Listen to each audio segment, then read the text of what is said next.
Енді бір сөзбен айтқанда жаңағы балалардың мамандық таңдауына тағы да оралайықшы. Ең үлкен террорист сол. Ол адам өлтірмесе де талай нәрседен құртып жүрген адам. Слушай, өз жұмысын сүймейтін адам. Сүйіп ақша тапқан керемет нәрсе. Есалаң болмасаң болмайды дейсіз ғой. Қиял деп отыр, қиял. Енді өліп қалған алқаштың өзі оразада арақ ішпейді. Маған қазақ тілінде кітап жазсаң, кітап сатылмайды деген. Енді алкоголь шататын мейрамханалардың табысы көптеу болады негізі. Ал Айжан, давай сабақты айтып WhatsApp-қа жіберді. Ана Тендер мәселесі ше, осы қаншалықты біздің мемлекетке пайда. мен бұл кезде кәсіпкер, мен негізі ояқта 68 мың айлыққа шейін жүрген адаммын, негізі өзімде бизнесім бар. Иә. Тойға барсаң, ана Фатиманың тойы андай болып оңбаған, өткенде тамақты оңшы емес деген келеміз. Есалаң деген өзің айтпақшы, өзің термиning бар ғой, есалаң деген. Ал есіңді алаңдатпай ма мәселен? Сондықтан да мен ойлаймын, қазір білімнің дамыған заманында білімнен қашпау керек, білімді алу керек. Онлайн қазір мына карантиннің кезінде, пандемияның кезінде керісінше білім төмендеп кеткен жоқ па? Құрақ көрпені тігуді үйрету арқылы миллион теңге тауып отыр айына. 50 жастағы баяғыларды қараңызшы, көрініп тұрады өзінің бір. Иә. Кезінде вопростар шешкенше. Қазақстанда негізі мүмкіндік жоқ деген адамға мен келіспеймін.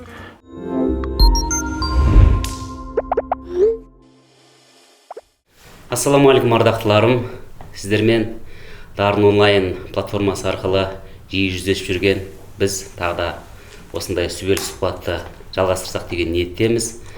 Таныстыруды талап етпейтін бизнесмен, кәсіпкер, өздеріңіз жақсы білетін ресторатор, одан бөлек қазір қаншама бизнес жолында, кәсіп жолында, жастарды дайындау жолында жақсы жұмыстар атқарып жүрген бірнеше кітаптың авторы Қуаныш Шонбай бізде қонақта. Енді Қуаныш мырза, бүгін еркін сұхбат болады. Өзіңіз қалай киініп келдіңіз солай? Біздің киімге қарамаңыз, біз жұмыстың арасында келіп осылай сұхбат ала береміз еркін. Жұртқа ұғынықты болу үшін, бір сондай бір стереотипті сындыру үшін деп айтайықшы, енді еркін сұхбат болу үшін, әсіресе сіздің діттеген мақсатыңыз осы жастардың жалынды болып өсуіне, жігерлі болып өсуіне, бір сөзбен айтқанша, былайда мынау Бердібек Соқпақбаев айтқанда, жастардың шамшырағын жағуға атсалып жүрген бірден бір азаматсыз. Сол орайда мынау онлайн жүйеге көшпей тұрып, сіз онлайн дәріс беруді бастап кеттіңіз. Оны бір сондай Алла Тағаланың тарапынан бір сондай ескерту келді ма, жоқ сездіңіз ба, бұл интуиция сізге подсказка берді ма, бір сөзбен айтқанда? Ассалаумағалейкум, қош көрдік. Жалпы негізі біз енді Шонбай онлайн университетін өзін алсаң, онда көп әңгіме, алып қашпа әңгімелерге көп жол ашылады да, бірақ оны бір неде үлкен бір перспективада қарап көреді да. Мысалы үшін Руми ресторандарын ашқан кезде халал ресторандар, халал ресторанның желісі, бұл тренд Қазақстанда жоқ екен. Халал ресторандар жаңадан пайда болып жатқан, Алматы қаласында да бірнеше түрік ағайындардың, болмаса ұйғыр ағайындардың бірен-саран сондай ресторандар болған. Оның өзі орталықтан қашады. Жоғары жақта, Горный Ганта болды, немесе төмен жақта болатын. Бірақ осы орталықта бір кәдімгі алкоголь бар, халал емес ресторандардың сервисінен кем түспейтін. Бір осы халал ресторандар ашу шынымен немізге идея келді, соны жасадық. Құдайға шүкір, 10 ресторан жасадық. Енді алғашқы сет деп айта алмаймын. Оған дейін де болған, бірақ осы елдің алдына көрінген, орталықта ашылған осындай ресторандар жоқ еді.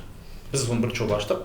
Кеше Ақтөбеге барсам, Ақтөбеде тура орталықта әдемі жерде ең әдемі ресторандары осы бір халал ресторан екен да, қуанасың. То есть Павлодарда турасында болды, өзім шәкірттерім ашып сөйлеуде барып.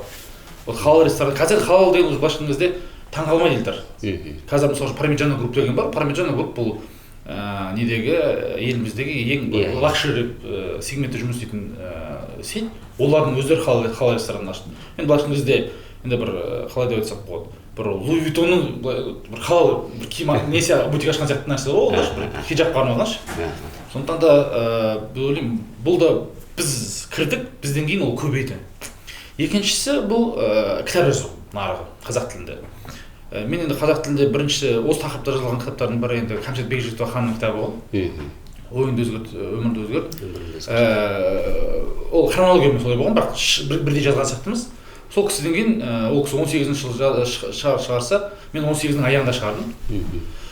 Енді Меломан компаниясының енді ресми дерегі бойынша 10 жылдықтың бестселлерлердің ішіне кіреді, және де 2019 жылғы қателеспесем ең көп сатылған абсолюттік бестселлер кітап. Абсолюттік, то есть ол шетелдік кітаптармен бірге қосқан кезде қазірге дейін 145 мың данамен шықты. Енді таралғаны 125 мың, 135 мың данамен шыққан шығар. Осы жақын арада ғана біз осы меломан желілері арқылы сараптама жүргіздік. Соның ішінде қазақша кітаптардың ішінде ең бірінші орында келе жатқан осы Қуаныш Шонбайдың екінші болма кітабы екен, сұранысқа ие болып жүрген. Жоқ, жалпы қазіргі кезде. Ол жерде негізі Құдайға шүкір көп, бірақ 10 жылдық бестселлер жалғыз қазақ тілді кітап. Бұны мақтаныш айтқан жоқ. Бұл да бір тренд. Қазір ол кезде қазақ тілінде кітап шығару деген мүмкін емес. Оның үстіне біз оны 3,5 мың теңгеден шығардық. Бізде мен ана нәрседен қашып не қылатын болдық та, мен енді қазақ тілінде сөйлеп жатырмын, тілім қазақша шыққан, бірақ мен орыс тілді сегменттен шыққан былайша кезде кәсіпкер едім. Мен блогтарымды да орыс тілінде болатын, негізгі үлкен негізгі ел алдындағы орысша выступление дейді ғой, солардың бәрін мен орыс тілінде жасағам. Қазақ тілінде оқып, мектебінде ауылдан өскен адам болсам да, бірақ негізгі аудиториямды мен орыс тілді аудиториядан алғам. Алғашқы сұхбаттарымда орыс тілінде берілген. Сол орыс тілін тастап қазақ тіліне көшкен алғашқы кәсіпкерлердің арасындамын. Ол қазір ғой мейнстрим болып кетті. Қазақ тілінде уже мысалы үшін контент жасау проблема жоқ. Бірақ именно бизнес контент жасау жоқ.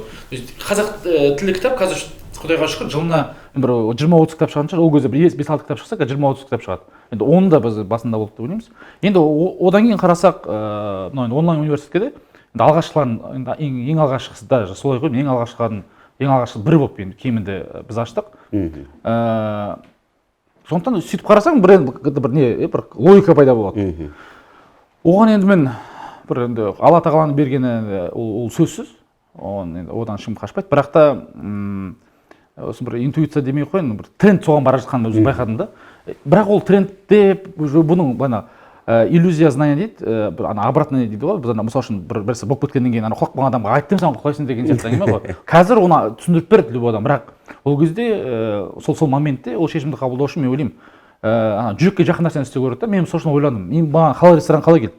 2015 жылы емес, 14 жылы Алматыға келдім, ораза кезет. Оразаның кезінде келіп ауыз ашайын деп, бізде мысалы үшін Таразда енді өліп қалған алқаштың өзі оразада арақ ішпейді. Енді ол сондай. Ол той жасалмайды. Ол кезде басқа ұлт өкілдері, мұсылман емес ұлт өкілдері той жасап алады, өйткені бәрі арзандайды ол кезде Таразда. Алматыға келсем, бір ресторанға ауыз ашуға шақырды, қарасам ана жерде гүлжібан кәдімгі деп, вообще Рамазанның ыры деген әріп жоқ ана жерде. Сөйтсем, виноны дегустациясы болып отыр ана жерде, прям. Ауыз ашар ораза кезінде. Оразаның кезінде. Мен ана қасымдағы балаларды қатты особо мен көңіліне қарап барса керек, енді ораза ұстамайды сияқты. Сонда мен жүрегім қатты ауырды ана жерде. Қалай ауырды? Мынау қалай дегенде қылыпшы. Неге неға апардың деп ренжейін десем аналарға, енді есі дұрыс ресторан жоқ екен, былай қарасашы. Болды, Санжақ деген болған түріктердің рестораны. Оның өзі сол кезде бір жаңадан бет-бет келе жатқан, ол кезде 15 жылы ма істеп жатқан ресторан, орында жоқ екен. Сонда мен ойландым. Маған бәрі айтады да, сен ресторан ашатын болсаң, бұл алкогольмен болу керек деп. Мен айтамын, ол вообще логика жоқ қой, өйткені рызық беретін Алла тағала болатын болса, онда оған қарап қалған нәрсе жоқ қой. Шынтуайтына келгенде алкоголь сататын мейрамханалардың табысы көптеу болады, негізі. Сатылым болып болады, иә. Мысалы үшін мен Дала деген ресторанды, ол менің өмірімдегі ең үлкен қателіктердің бірі. Дала ресторанын емес, шығын жағынан бір 200 миллионға дейін мен даже убытыққа түстім деп айтсам болады. Себебі ол сегмент чегі 15-20 мың теңгені чегетін, және ол жерге алкоголь керек болды. Мен неге алкоголь қойған кезде, мен өзім ойым, Алла тағала бір ала біледі, ол ресторанды мен саудасын 4 есеге көтеруге болатын еді. Мен Нүсреттен кем түспейтін бизнес жасадым да көзде. Бірақ соны есімде, сауда болмай жатыр, мен ана жерде Дала ресторанынан шығып келе жаттым да, мен сонда бір жылаған барған еттім, қоя Алла тағала мені неге алкоголь қойға міндеттемеші депші, зорламашы мен депші, мен соны бір ситуацияға түспейші деп, тығырыққа тірілмейші деп. Соны біз қоймай кеттік, жаттық. Бірақ алкоголь қойған жоқпыз біз. Өйткені мен ойлаймын, принцип деген нәрсе бар. То есть мына логика мынау, егер сен өзіңнің сенетін нәрсеңе және жүрегіңдегі бір жақып тұрған нәрсеге сен істесең, онда Құдай тағала өз үшін сәтін салады. Ресторан бизнес солай келдік біз, халал ресторандарға. Қазақ тілінде кітап жазуға да маған қазақ тілінде кітап жазсаң, кітап сатылмайды деген. Мен енді бұл кітап шығаратын кезде Ман Иванов Февер деген бір миф деген. Солмен бірге шығарайыншы дедім. Олар айтты, қазақша жазатын болса ренжімеңіз, біз енді шығармаймыз. Түсінбейді ол кісілер енді. қате маған мен жүрегіме нәпсімен сол жағып тұрған мен мысалы үшін. Өйткені ол миф дегенде қазақстанда автор жоқ мысалы үшін сол жерде. Бірақ өзім сүйіп оқитын мықты қазір ең трендтегі бизнес кітаптардың бәрі мифтен шыққан. Енді олармен де біз былайша айтқанда уже келісіп қойған едік те. Бірақ сонда да нәпсіме жақып тұрған нәрседен бас тартып, мен қазақ тілінде мен бірінші кітабым қазақ тілінде шықсын деп жаздым. Және де екінші болма кітабы ол орыс тіліне аударған жалғыз кітап. Бізде былай болады ғой кейде сұраныспен. Сол Money on a Fever'дің басшысы Игорь Манн деген кісі қуаныш кітапты аударшы деп маған имейл жіберді. Енді ол орыстар сағынып алады деген маған емес, қызық маған деп. Сол кісінің де бір енді құрметіне өзімді сыйлайтын үлкен кісі аударып бір $5,000 ма $10,000 кетті, бірақ соны аудартып мен сол кісіге шейін бір енді былайша айтқан кезде ол енді сол кітап нарығының былайша майталманы ғой. Екінші болманы ғой. Иә, екінші болманы. Сол кісіге бір енді көрсекен деген ниетпен бір шығарғам. Бірақ сол орыс тіліндегі екінші болманың өзі 25,000-ға тиражда шығып кетті. 25,000 деген нереально. Мен кітап сатқан кезде менің мына бір қалай айтады адамның өзі бір не болады ғой өзі.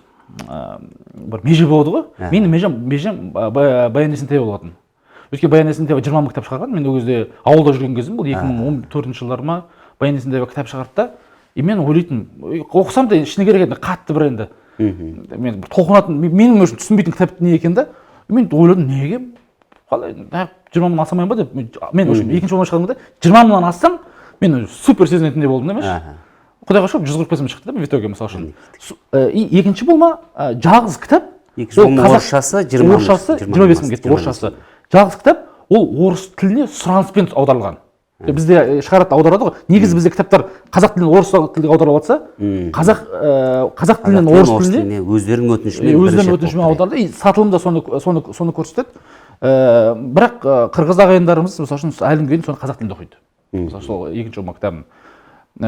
Ол да менде жаңағы бұл енді жаным халықтың қалай айтсақ болады, жаны ашып, мен тіл үшін басымды бәйге кеттік деп айтпай қояйын.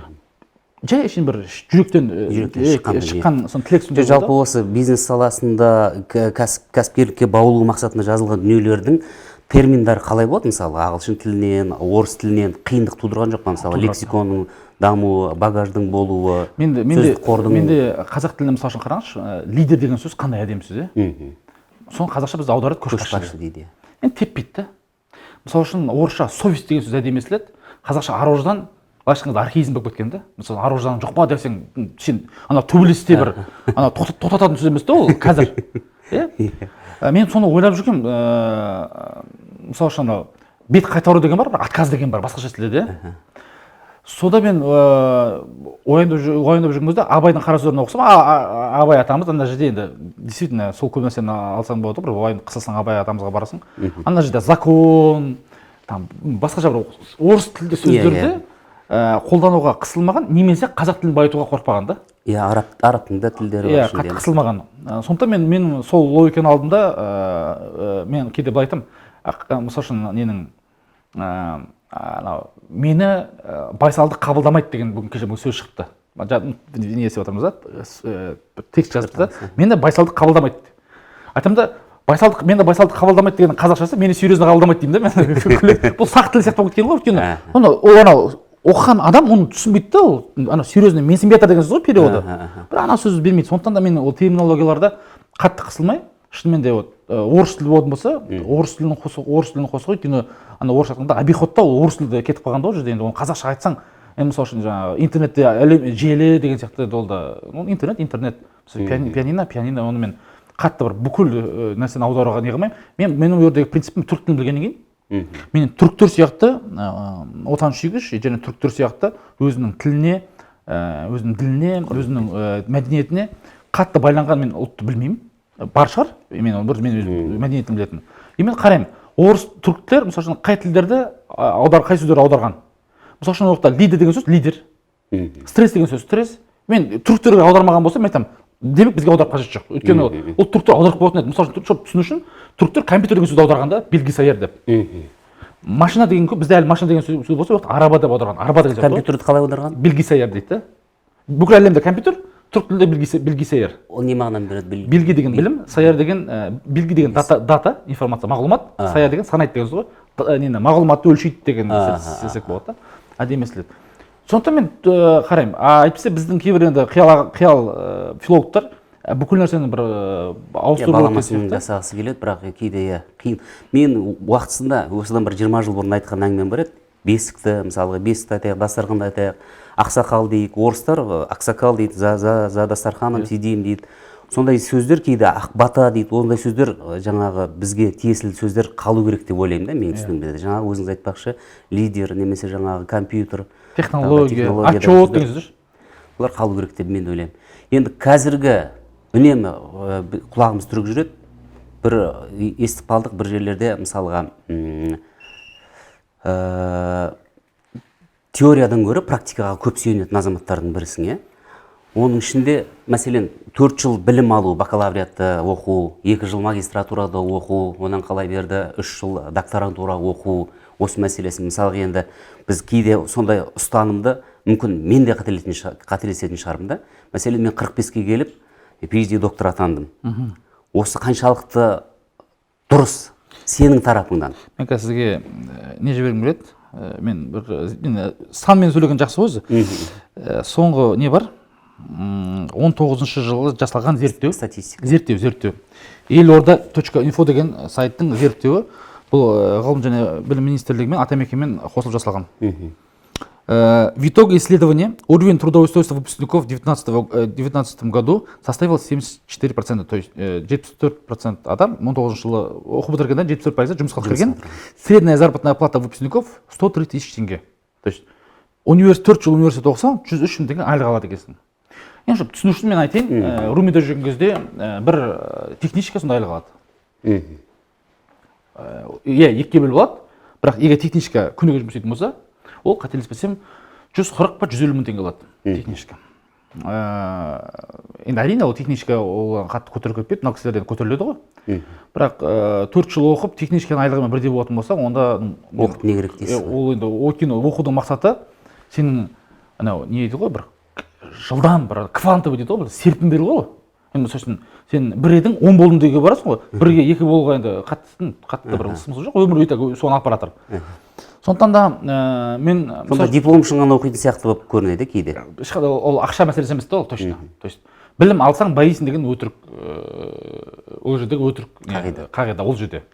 Білім енді ақшаға енді қаншалықты әсер бар екен білмеймін, бірақ енді Forbes журналының бір зерттеуін оқығам 2007 жылы ма, 73% миллионерлер троечник деген.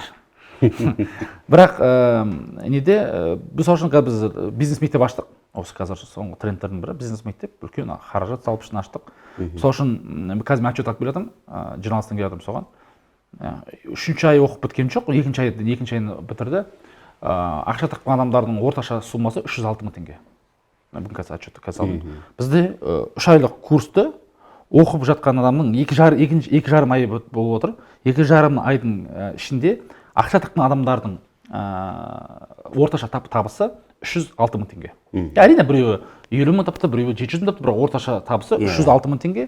Және де осы 3 айдың ішінде қазір қарап отырсам 36% адам ақша тапты 2,5 айдың ішінде. Мен қарап отырмын, осы 4 айға келетін болсақ, бізде бұлар 4 жыл оқып қажет жоқ, 4 айда сен 300 мың теңге айлық алуға болады деген логиканы келеді да. Сондықтан да қатты бір университетке, мен өзім Қазақстанда университетте оқымаған адам, мен шетелде Түркияда оқыдым ғой. Ол университетке сол бір отношение құрайын, связь болсын, бізден бірге ортам болсын, ортамды кеңейтейін, тынысымды ашайын деген сияқты бір сондай ниетпен бармаса, білім үшін бару өте қиын, себебін түсіндірейін. Өйткені қазір білім бұл баяғыда университет бұл білімнің ошағы етін. Білімнің былайша қайнар көзі етін. Қазір олай емес. Өйткені ол жердегі бар білімнің бәрі, ол мысалы үшін олар ол уақытта сабақ бергенде теорияға береді. Мысалы практиканы теорияға ауыстырады, содан кейін бар сол көбейтеді. Бірақ ол теорияға ауыстырғанға дейін ол практиканы уже ескіп кетеді да, басқа практика шығып жатады. Сондықтан да мысалы маркетинг, бизнес саласында ол жерде қатты бір ешқандай бір ойда қисын көріп қалған жоқпын. Тек қана таныстар болсын, ертең ардан көріп бір министр болса танысым болсын деген бір принциппен болмаса, әйтпесе қатты ол жерде не жоқ, ешқандай қисын жоқ. Бірақ мынандай өнер саласында, болмаса жаратылыстану ғылымдарында, одан кейін барып медицинада, юридический деген жерлерде оны мен ойлаймын, оны ол жерде оқу керек. Бірақ мынау именно бизнес саласында қатты бір не жоқ. Қазір құдайға шүкір онлайн курстар да бар. одан кейін барып платформалар да бар, еліміздегі TryTify қарқыны бар. Мысалы үшін біз қараңыз, біз онлайн университеттер ашып жатыр, бізде қазір тағы да бір мысалы үшін біз продюсерлік орталық ашып жатырмыз да, бұл эксперттермен бірге жұмыс істейтін. Не үшін?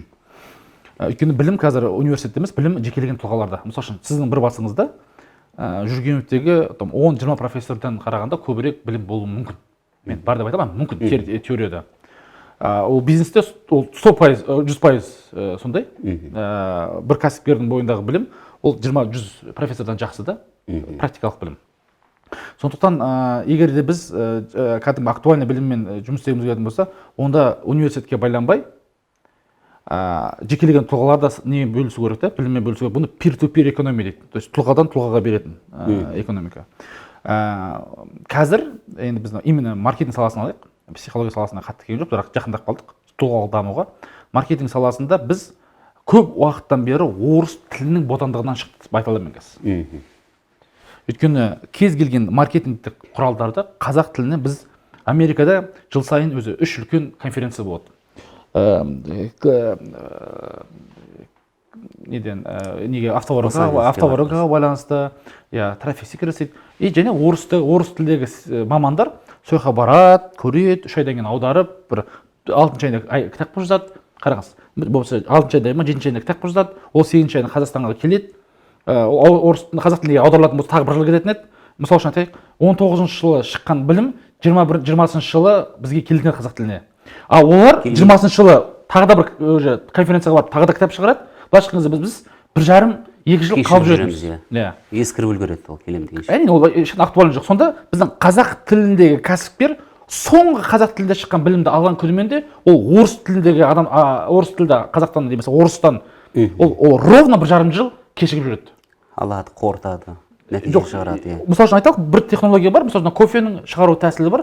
Бұл кофенің шығару тәсілі орыс тілді адам уже соңғы технологияны алып істеп отыр, бұл әдемірек шығады. Бірақ қазақ тура осы мағлұматқа 2 жылдан кейін жетеді, осындай кофе істеу үшін. Біз 2 жыл, енді бұл маркетинг деген ілгері дамитын не да, нарық сала. Біз қазір не істедік? Жылына былтырдың өзі біз $100,000 жаратпыз. Мен өзіме, қасымдағы адамдардың бәріне осында конференцияға жібереміз. Не үшін? Өйткені олар да алған білімдерін бойына сіңіріп, одан кейін қолданып, тәжірибесімен бөлісіп жатыр.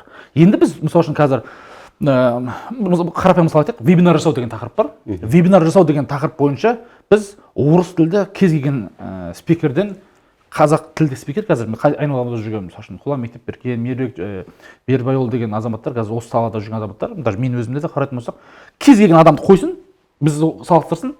Мысалы үшін жылдың басында, жылдың ортасында біз олардан біліміміз кем емес. Мысалы үшін қазір Рассел Брэнсон деген бұл тақырыптағы нөмір 1 азамат, сол кісінің кітап шыққан күні мен де тапсырыс бердім, олар да тапсырыс берді. Бізге майда қолыма алдым, олар да майда алды. Соңғы білім, мысалы үшін мен майда орыс пен қазақ бірдей алды. И мен уже білем ғой, ол жақта тақырыптарды, обновленияларды көремін да, мен үйінде қолданып кетемін, басқаларға үйретемін қасым адамдарыма, орыстар да қолданады. Енді біз олардан уже кем қалмаймыз. Сондықтан да осындай онлайн кәсіпкерлердің шығуы арқасында, немесе инфокәсіпкерлердің, инфобизнесмендердің шығуына арқасында қазақ тілді шынымен де енді кем дегенде білім, маркетинг саласында біз орыс тілінің бодандығынан құтылдық деп мен бұны ресми түрде айта аламын. Біз қазір орыс тілді өшіп тастаса, біз өзімізді күнімізді өзімізді көре аламыз. Кезінде олай емес еді, өйткені біз қасымызда жүрген адамдардың бәрі бұл кемі 3 тіл білетін адаммен жұмыс істеймін. Кемі өзіме 4 тіл білгеннен кейін 5-ші тіл үйреніп жатырмын ба? 3 тіл. Ол білмесе, ағылшын тіл білмеймін, онымен жұмыс қала алмайды екен ол адам. Сөзбен айтқанда құлдық санадан құтылдық дейсіз ғой. Құлдық санаға құтылғанымызды білмеймін, бірақ қазақ тілі орыс тілінің былайша айтқан кезде інісі болудан беті бері қарады. Беті қарады. Бүкіл салада деп айтпай ақ қояйын. Енді өткенде тағы бір сторисдан байқап қалдым. Көп адамдардың әртүрлі алып-қашпа пікірлері бар. Енді адам болғаннан кейін өмірдің ағы мен қарасы сияқты, күні мен түні сияқты саған тілеуқор адамдар да бар, керісінше шалғысы келетін адамдар да бар. Солардың ішінде мәселен сіздің осы бизнес жасап жатқан осы онлайн жұмысыңыздан ешкім табыс таппайды деген адамдардың көбісінің сөзін естіп қалдық. Соған және статистикамен таза жауап бергеніңізді көріп қалдым. Соған тағы да бір толыққанды жауап бере кетіңізші, мысалға қандай адамдар қандай жетістікке жетті? Мысалға жоқтан бар демей ақ қойған, Алла кешірсін, 0%-дан бастап осындай дәрежеге жеткен, жетістікке жеткендер бар ма сіздің мектебіңіз арқылы? Ол кәдімгі Бізде қазір осы уақытқа дейін 30 мың оқушы бар екен. Енді там 2 мың теңгеге де оқығаны бар, 3 мың теңгеге де оқығаны бар, 20 мыңға, 70 мыңға, 100 мыңға, біз енді чек 5 миллионға дейін барады. 30 мыңға жуық адам бар екен. Енді әрине 2 мың теңге оқып 5 миллион теңге таптым дегенге оған енді сену қиын. Енді 2 мың теңге білім алған адам енді айлығына 10 мың теңге, 5 мың теңге қосар. Алмақтың салмағы бар. Иә. Береген қолмалаған. Иә. Бірақ енді приораның ақшасына Lexus 500 сала алмайсың ғой. Оны мойындау керек та.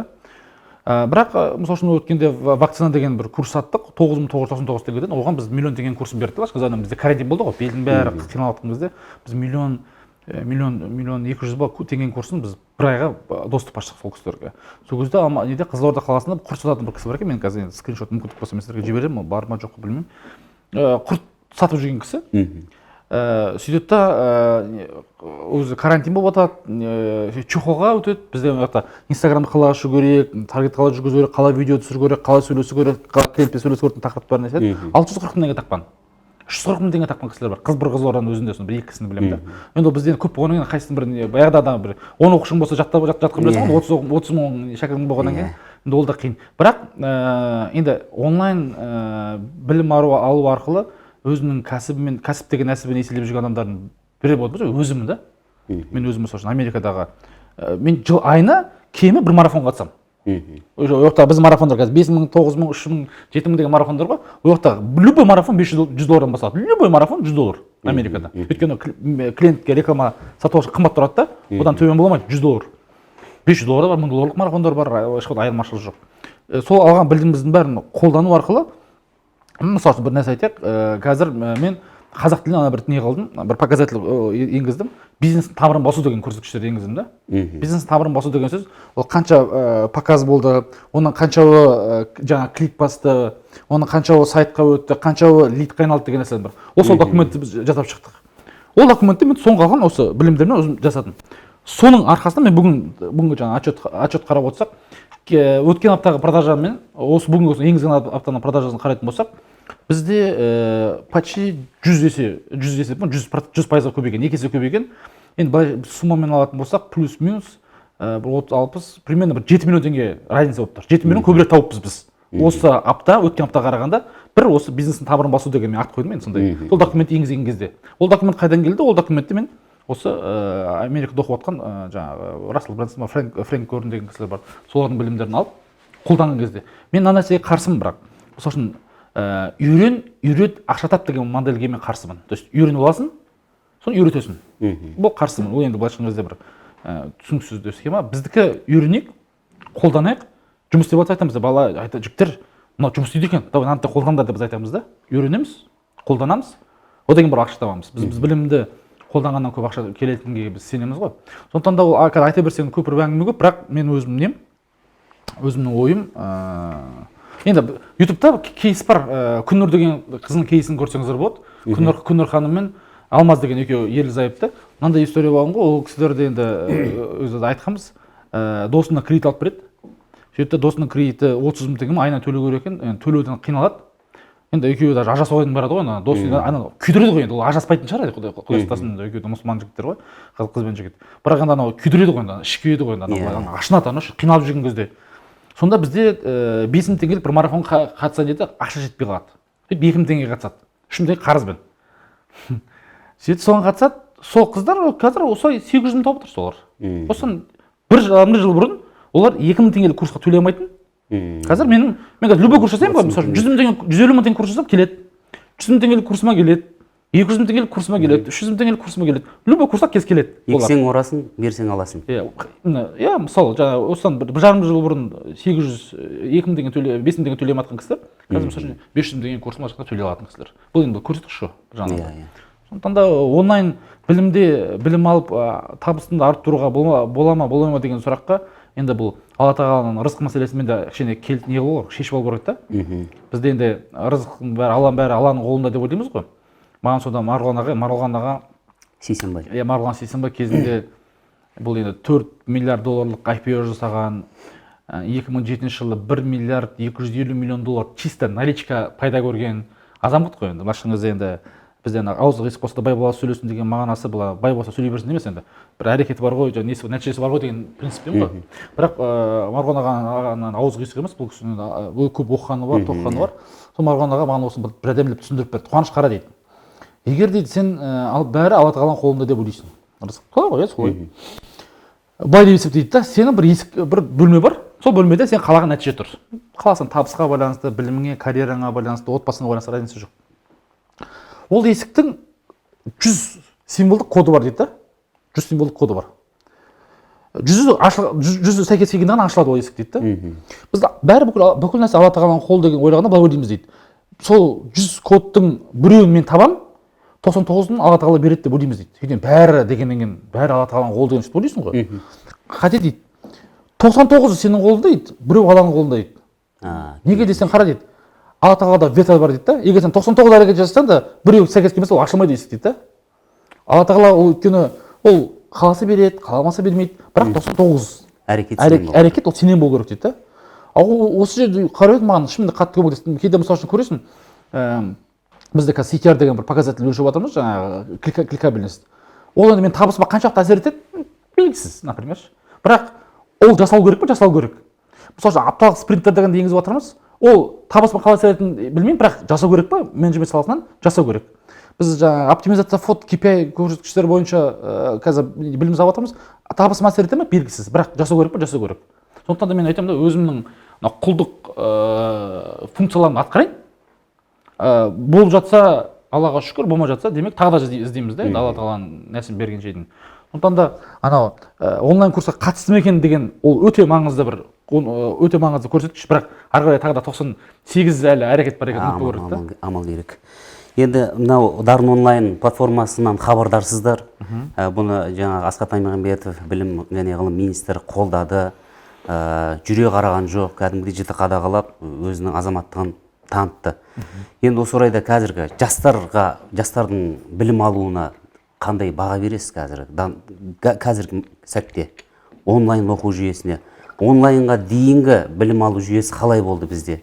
Онлайн қазір карантин кезінде, пандемияның кезінде керісінше білім төмендеп кеткен жоқ па? Жоқ, енді бізде қазір онлайнды бір дәстүрлі білім берудің конкуренттік көрсетіп қойған да. Негізі қайта осы жерден басталады. Дәстүрлі білім беру, енді партада отырып деген сөз ғой. Дәстүрлі білім беру мен онлайн қазір конкуренция емес. Қазір онлайнның өзі дәстүрлі білім болып кетті. Қазір. Сондықтан да ол одан қашып құтыла алмайсың. Керек болса әлемдердің түкпір-түкпірінен магистратура, докторантураны қашықтықтан оқып диплом алып жатқандар көп. Осы уақытқа қашып келдік, бұдан енді қашып құтыла алмайсың. Бұл енді былайша айтқанда бұл үрдіс 2009-дан 2008-ден бастап үрдіс басталған әлемде. Хан академия болсын, курстары болсын, бұл үрдіс басталып 2004-тен даже басталған. Одан сен қашып, бақытсың да шағатсың да одан қашып құтыла алмайсың. Мынау енді тағы да бір 10 жылдан қашып жүрсек болатын еді. Бірақ енді пандемия бұны басыңызда жылдамдатты. Сондықтан да төмен болып жатқанын көріп отырмыз. Себебі бұл онлайн курстар, онлайн платформалардың нашарлығынан емес, сол онлайн платформаларды қолданбағаннан кейін деп мен ойлаймын. Өйткені конечно WhatsApp-пен тапсыра береді. Өткенде мен оқысам, ал Айжан, давай сабақты айтып WhatsApp-қа жіберді. Ана баяғысын сол WhatsApp соған жауап береді ана жерде. Енді ол не сабақ болды? Бұл былайша айтқан кезде онлайн деген аты болғанмен заты жоқ. Сондықтан да бұл платформаларды мен ойлаймын, әлі мен Дарын онлайн жасап жүрген балаларды өзім қасымда жүрген інішектер еді, қазір молодцы, сол өте қуанам, жұмыс істеп жатыр ғой, өзімде бір іште өзі оған қатты қуанам. Кемшілігі болуы мүмкін. Оны ешкім не қылмайды. Мен мықтымын деп айтпайды. Ол кемшілік болады, зависеть ету мүмкін, лактар болуы мүмкін. Бірақ егер олай болады екен деп істемей қойсақ та ол болмайды. Өкінішке орайда, Қуаныш, мен байқағаным, көп адамдар осы дүниені жаңалықтарға шығарып, жаңағы сары пиарға айналдырып, жаңағы бір шынын айтайық, оны ауруын жасырған өледі дейді. Кішкентай балалардың Zoom желісіне біреулердің бір оңбағандардың кіріп кетуінің салдарынан, бірақ адамның қателігінен, бірақ оған дейін қаншама адамдар жақсы осы тіпті өзің айтпақшы дәстүрлі оқуға айналдырып келе жатыр онлайн. Сол жақсы жүйе қалыптасып келе жатқан кезде біреулердің шалу арқылы, біреулердің кедергісі арқылы осы онлайн оқуды теріс жағын көрсетуге тырысып бағы жатқан адамдардың көп екенін аңғарып мен оны түсінемін оларды. Сәкен аға қараңыз, мен де осы жылы балам бірінші сыныпқа барды. Мен ата ана ретінде мен де қарсымын ол нәрсеге. Неге? Өйткені бір-біріне араласқанын қалаймын мен. Қарсымын. Әрине. Маған оны барып, маған енді мен жаңағы баламның оның бір нянясы бар, әйелім сонымен тек қана баламен айналысады, шофері бар. Маған ол жеңіл, бірақ бәрінің да мүмкіндігі жоқ қой. Мысалы үйде отқанымен ода қасында жағдай жасалған. Оны да логопед жалдаймын, маманы жалдай аламын, қатты қиын емес. Бірақ көп кісілер өзі бала былайша айтқан кезде көмектесетін кезде бала бізге жүк болып кеткеннен кейін одан бір қазір мектеп бұл енді баланың даму ортасынан қарағанда былайша айтқан кезде уақытша бір не болып қалды ғой, біз склад сияқты болып кетті ғой, қалдырып кетесің. Кейде болады біз дөңгелекте қыста қалдырып кетесің ғой. Сырымбек тауда досымыз бар, білесіз. Мен қыста дөңгелек алсам, жазда дөңгелек қалдырып кетемін, жазда қыс қалдырып кетемін. Иә. Солай болып қалды ғой. Сондықтан ол кісілерді мен түсінемін. Ол балаларына үйде отырып енді қолдары байланып қалды, жіпсіз байланып қалды ғой енді. Иә. Баяғыда апата деген институтта қалып кетті қазір. Мысалы мен мамаларым көшіп келіп жатыр қазір рахат. Осы жерде қасымда жүреді. Бірақ бұл енді қабылдауға болады. Олар енді жанайқай енді түсінемін. Бірақ мысалы үшін баяғы айтып тұрған келеңсіз жағдайлардың бірі бұл тура сол ұстаздарымыздың ана жерде мысалы Zoom-да бұл конференция қолданады. Сол жерде қателеспесем бір $40 па функция бар. Сен Zoom емес жаңағы веб-конференция деген бар, вебинар жасай аласың. Вебинар деген функцияда сен айтқан адамдар ғана кіре алады, сен айтқан адамдар ғана сөйлейді. Сол $40-ты енді былайша кезде даже Zoom-мен сөйлессең бір соны бір $10 да алуға болатын шығар. Сол бір элементарно шешілетін нәрсені, даже қателеспесем, даже ол жерде $14 алатын, $40 бір пакет бар, $14-ға алуға болатын әңгімені біз аламыз енді. Мысалы мен мұғалімдер қарап, біреу платный функция бар екенін білмейді, Zoom-ды тегін деп ойлайды. Zoom негізі платный компания ғой. Мен қазір өткен неде Zoom-ға мен $940 төлеймін айына. Неге? Өйткені мен қолданамын. Адамдар шектеуі бар, 500 адамға дейін. Мен 3000 адамға дейін вебинар жасай аламын мысалы үшін. Ал бұны неге айтып отырмын? Бұны енді мемлекеттік бір жағынан осыған бір поддержка беріп жүрсе, жоқ болғанда платформалар бар ғой. Платформалар қолданса қазір құдайға шүкір дарын онлайн шығып жатыр, басқа да енді қазір қазақ даласы былай айтқанда дарынды нелерден кәсіпкерлерден кем емес қой. Енді біздің бір нарыққа кірмегеніміз қатты не қылмаймыз, бірақ қашпау керек та. То есть ол қана ауыр жасаған арам өледі дегенде ол қашпау керек. Бұл шындық. Одан сен енді бақ етсең де, шақ етсең де, қанша жерден қашсаң да бұның несі жоқ. Мынау жаңағы асан қайғы қысып қайда барсың қорқыттың болады.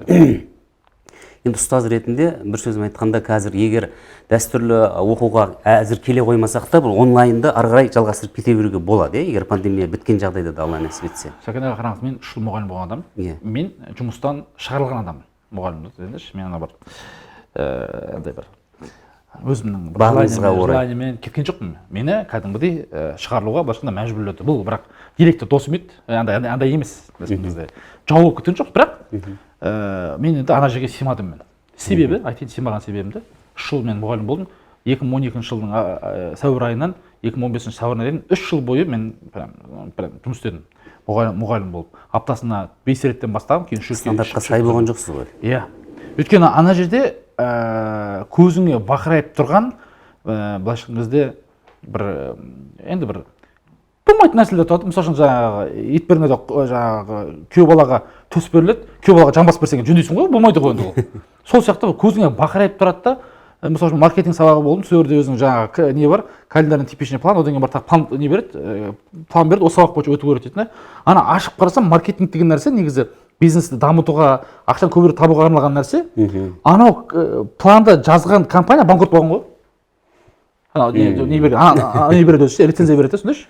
Айтамын да, мынау сен обновлено, мен 2012 жылы мұғалім болсам, 2002 жылғы маркетингтік планымды оқып жүрегім да. Сөйтіп айтамын, мынауым болмайды десем, сөйтсем, сен план жазады екенсің, 3 жыл күтеді екен, 3 жылдан одобрение береді екен, айналып 3 жыл уже мен шөт өзгереді мен кедемші. Мен 5 сабақтан сабақ болатын. Халықаралық маркетинг негіздері, экономика, жарнама негіздері, халықаралық жарнама деген сабақтар болатын. Бәрін жаптым да айттым, ренжімеңіздер. Журналға мен бөлек нәрсе жазам. Мынау болмайды мынау. Потому что бәрі өтірік нәрсе, нерде керегі жоқ. Енді мына Тараздың 17 жасар бала, Таразда микрорайон тұратын балаға халықаралық маркетинг үйретіп қажет жоқ та оған.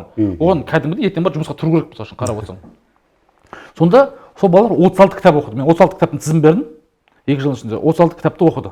әрине бұл өте дөрекі не заң бұзушылық мұғалім ретінде.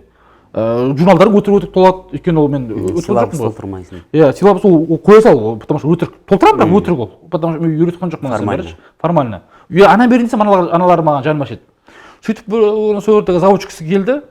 Мен сабақты ағылшын тілінде беремін. Сабақ ағылшын тілінде. Сөйттім де біздің қазақ-түрік колледжі Тараздағы колледжде мұғалімі, біз министрлікке бағарамыз. Өзіміз қазақ тілінде ағылшын тілін сабақ беретін жалғыз университет, колледж. Бізді, мысалы үшін, сол ағылшын тілді мектептен, шалғайдағы бір ауылдағы колледжбен бірдей неміз біздің. Стандартымыз бірдей. Айтамын да, стандарт деген нәрсе, ол минимум деген сөз, максимум деген сөз емес қой. Минимумнан орындандар, дальше қой беріңдер ғой, былайша кезде, қазақша айтқан кезде. Жоқ, бізге статусты потолок болғанда одан асамайсың сен. Стандарт ше. Сөйтіп жүріп, сонда келді, бір заводшы тексеріс келді. Сөйтсем айтады, кісіге бүгінгі күнделікті жоспарыңызды дайындаңыз деді. Мен жай, менде бар. Ағылшын тілі екен. Мынауыңызды қазақша жазыңыз деді. Не үшін дедім? Мен түсінбеймін дейді. Қараңыз дедім ба, тексерілетін адамнан жоғары болу керек қой дедім. Егер тексерілетін адамнан төмен болатын болса, ол қалай тексереді? Ренжімеймін, сіз егер ағылшын тілін білсеңіз, онда мен тексере алмайсыз. Енді бұл өзім кәсіпкер, мен негізі ояқта 68 мың айлыққа шейін жүрген адаммын, негізі өзім бизнесім бар. Қатты неғып жүрмін, астында ренжерім бар. Беретінде жүргенсіз. Иә, жақсы көргеннен кейін мен өйткені арманым еді, мен оқыған не болды ғой. Мұғалімдік оқыдым. Мен қазір бизнес саласында, білім беру саласында жүргенімді біртүрлі қалайды, өйткені көбісі мені неден таниды ғой, рестораннан. Негізі мұғалім болғаннан Rolls-Royce-ға бара жатқан жолды да ғой бұл. Иә, мың күнде деп сөз мать сіз Rolls-Royce ренжерді сатып кешіңіз наоборот. Не болатын, люкс болатын, соны сатып, Матиз алғам. Матиз шофер етін, үйдегі машина етін. Машина жүріп қалды, сөйтіп мен бір 6 ай ма 8 ай Матизбен жүрдім мен. Бірақ шоферім болатын. Артында отырып. Неге айтып отырмын? Сол кезеңде, мұғалім кезінде, ана кісілер келеді кәдімгідей. Мен айтамын, сен қалай? Сен мықты болмасаң тексере алмайсың деп. Шынымен мен енді осы жүйеге сыймай кеткен өкінішке орай ұстаздардың бірімін. Неге айтып отырмын? Қазір бақытыңа орай шығар енді. Алла тағала қайыр ғой, әрине. Ой, бәрі де кететін бе едім, кім біледі ше? Бұл жерде мен өзім кезінде Нүриле деген апайым болатын математика пәнінен. Соған айтқам, ауылда асада. Апай, мен барып келейін колледжге, мен уәде берем, осы мен ауылдағы мектебіме мұғалім боламын депші. Сол уәдем тұрамадым да, Таразда болдым. Мен ауылда мен дипломы келмеді да оған. Бірақ ауылда асада жақсы бір үлкен жатақхана салдық енді, ол бөлек әңгіме.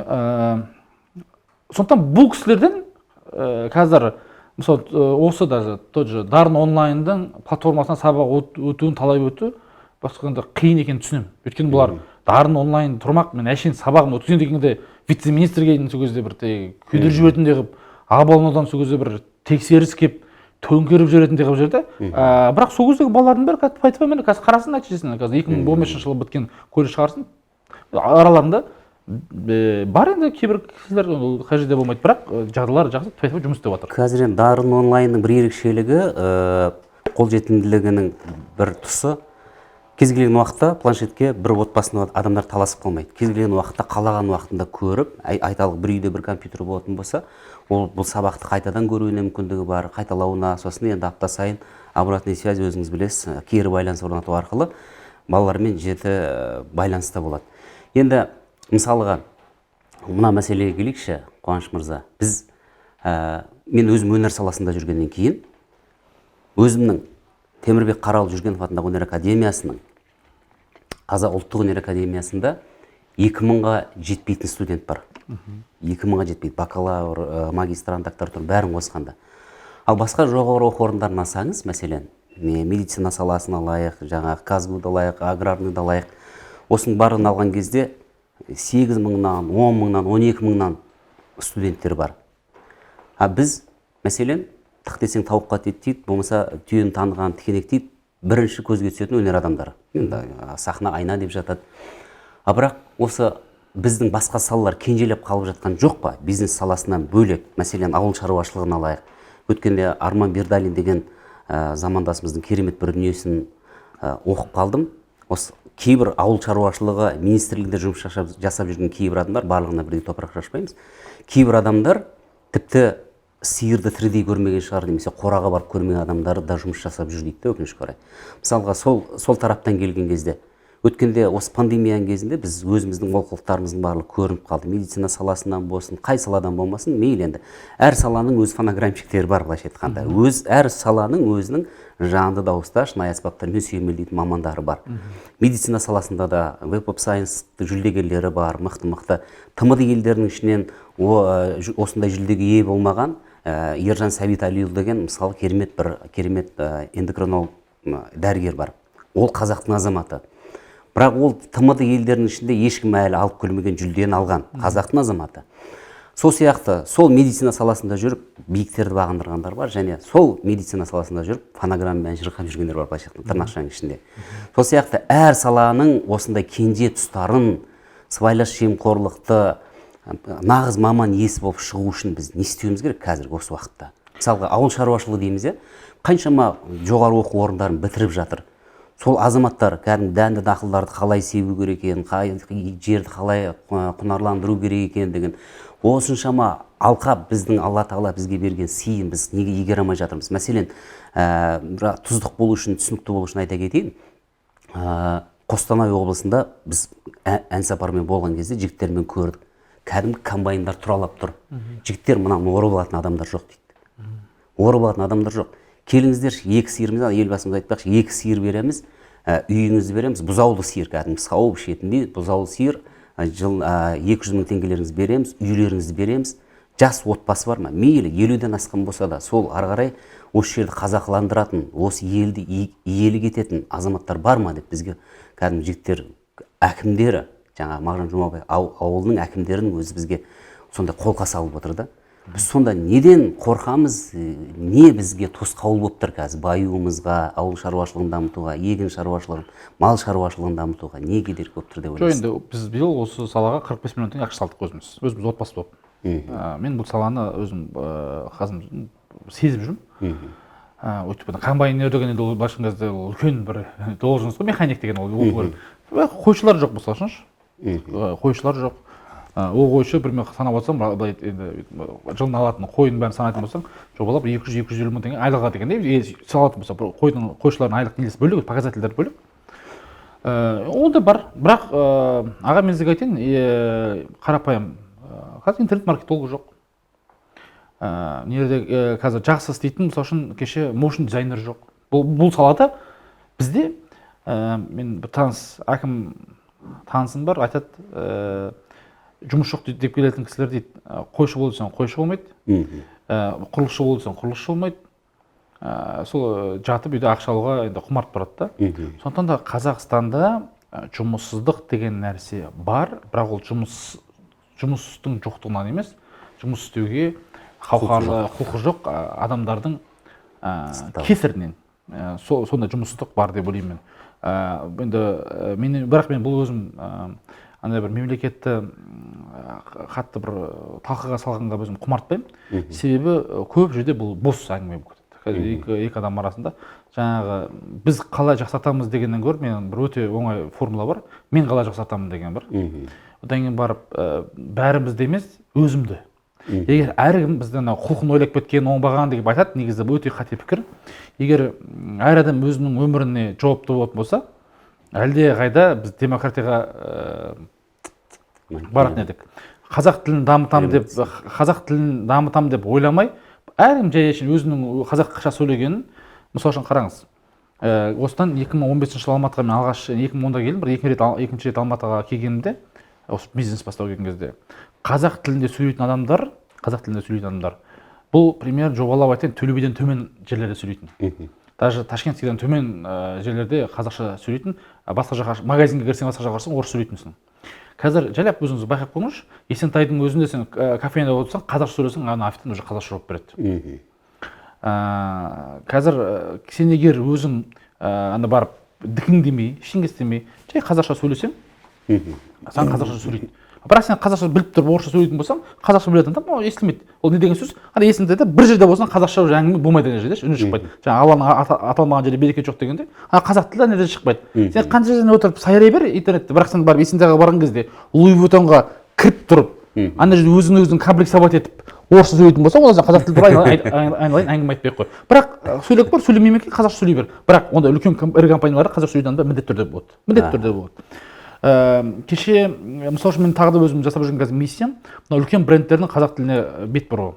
Мысалы айтайық, Lexus компаниясы өткен жылы, осы жылы неге Байкалға барды.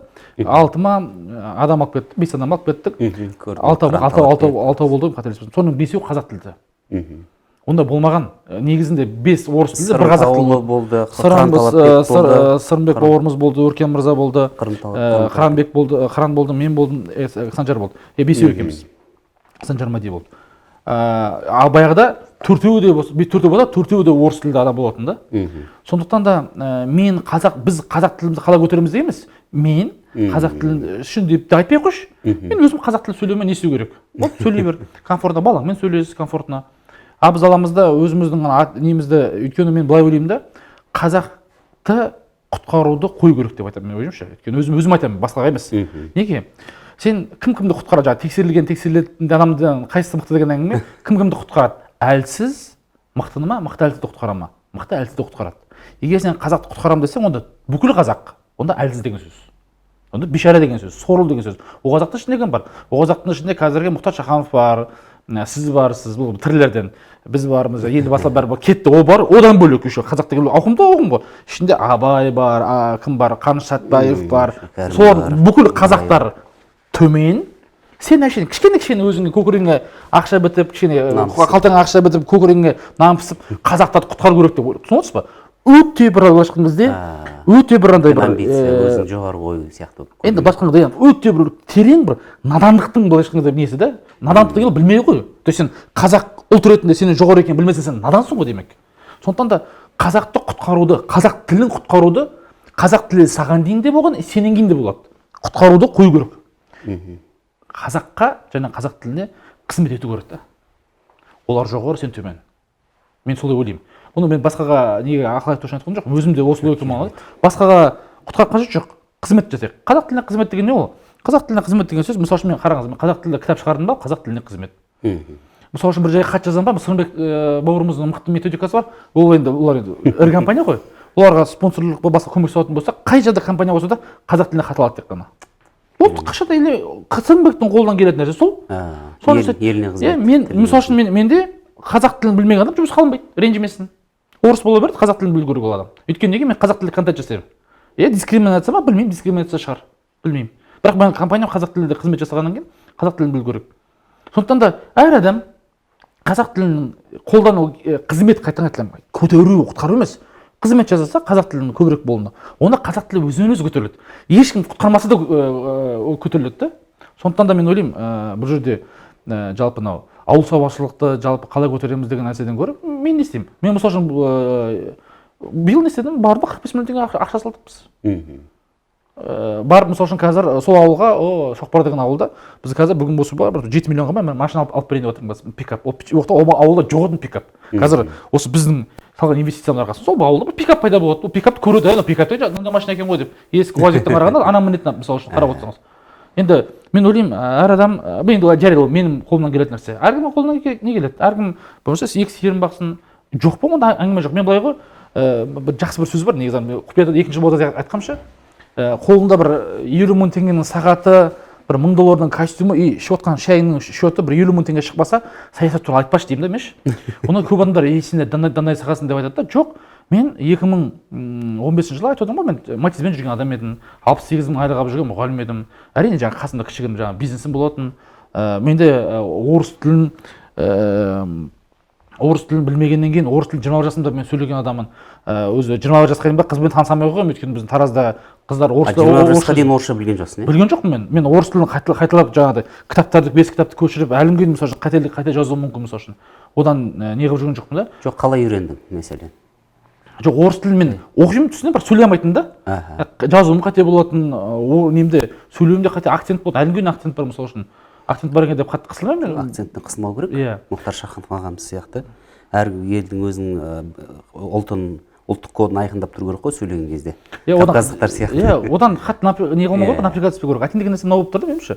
Әр адам өзінің қолынан келетін нәрсені жасаса, өзі үшін бұл алла тағаланың да принципі ғой, бізге айтады ғой, айналайын, бірінші өзің реттеп ал, сосын отбасыңа жауап бересің. Бізде мемлекетке жауап бересің, джихадта, соғыста ғана болмаса, еще оны айту керек қой, осына көмек болып отыр. Мысалы жаңағы асарлатқан кезде ғана, мысалы үшін кеше жаңа сізде өзіңіз үлкен атсалыстыңыз жаңағы аппараттарға байланысты. Ол кезде енді дұрыс қалмау керек.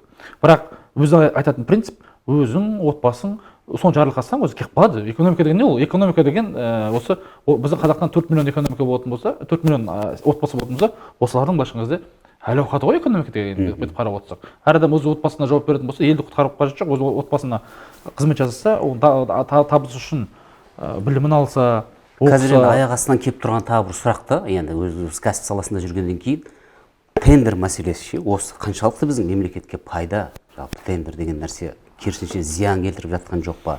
Кейбір адам көтере алмайтын шоқпарды беліне байлап жүрген жоқ па? Мәселен, тендерді ұтып алады да, сол жұмыстың аяғына дейін жетпей қалуы, жұмыс қолының табылмауы деген сияқты. Мәселен, Түркістанды алайық, қазір кәдімгі үлкен билбордтар көшелерде тұр. 500 мың теңге айлық беремін жұмысқа келіңдерші деп. Стадион салынып жатыр, қара жұмысқа адамдардың табылмауы. Әбден алашапанды ағайындарға арқа сүйеп қалуымыз, осының барлығын қалай жеңуге болады? Түсіндім жаңа тіл мәселесіне келгенде, кәсіп мәселесіне келгенде әркім өзінен бастау керек екенін түсіндім. Өте керемет ұстаным, әрбір қазақ ұстанатын дүние екен. Шын айтына келгенде бір қанат сөзге айналдыруға болатындай. Бірақ жалпы қай тығырықтан шығуға болады енді бизнес тренер ретінде? Жоқ, енді тендер бұл былайша айтқанда Черчилль айтқан екен ғой, демократия не самый лучший способ управлять страной, но человечество пока еще не придумало лучший дейді ғой. Сол сияқты бізде жаңағы тендерді бұл айтқанда бұл енді басқа пока блокчейнға дейін осы бір вариант енді. Бұдан мен басқа вариант әлі көріп тұрған жоқпын. Жоқ, мәселен кеңес кезінде, қазір енді Қонаев атамыздың кезінде кәдімгі ғимараттарды алайықшы, қазіргі оқушылар сарайын алайық, республика сарайын алайық. Сапасы деген қазір Құдай бетін арысын, жер сілкінсе де тұра беретіндей сапада тұр да. Қазақстан қонақ үй есіктерінің үлкендігі жалпы өте керемет салынған да.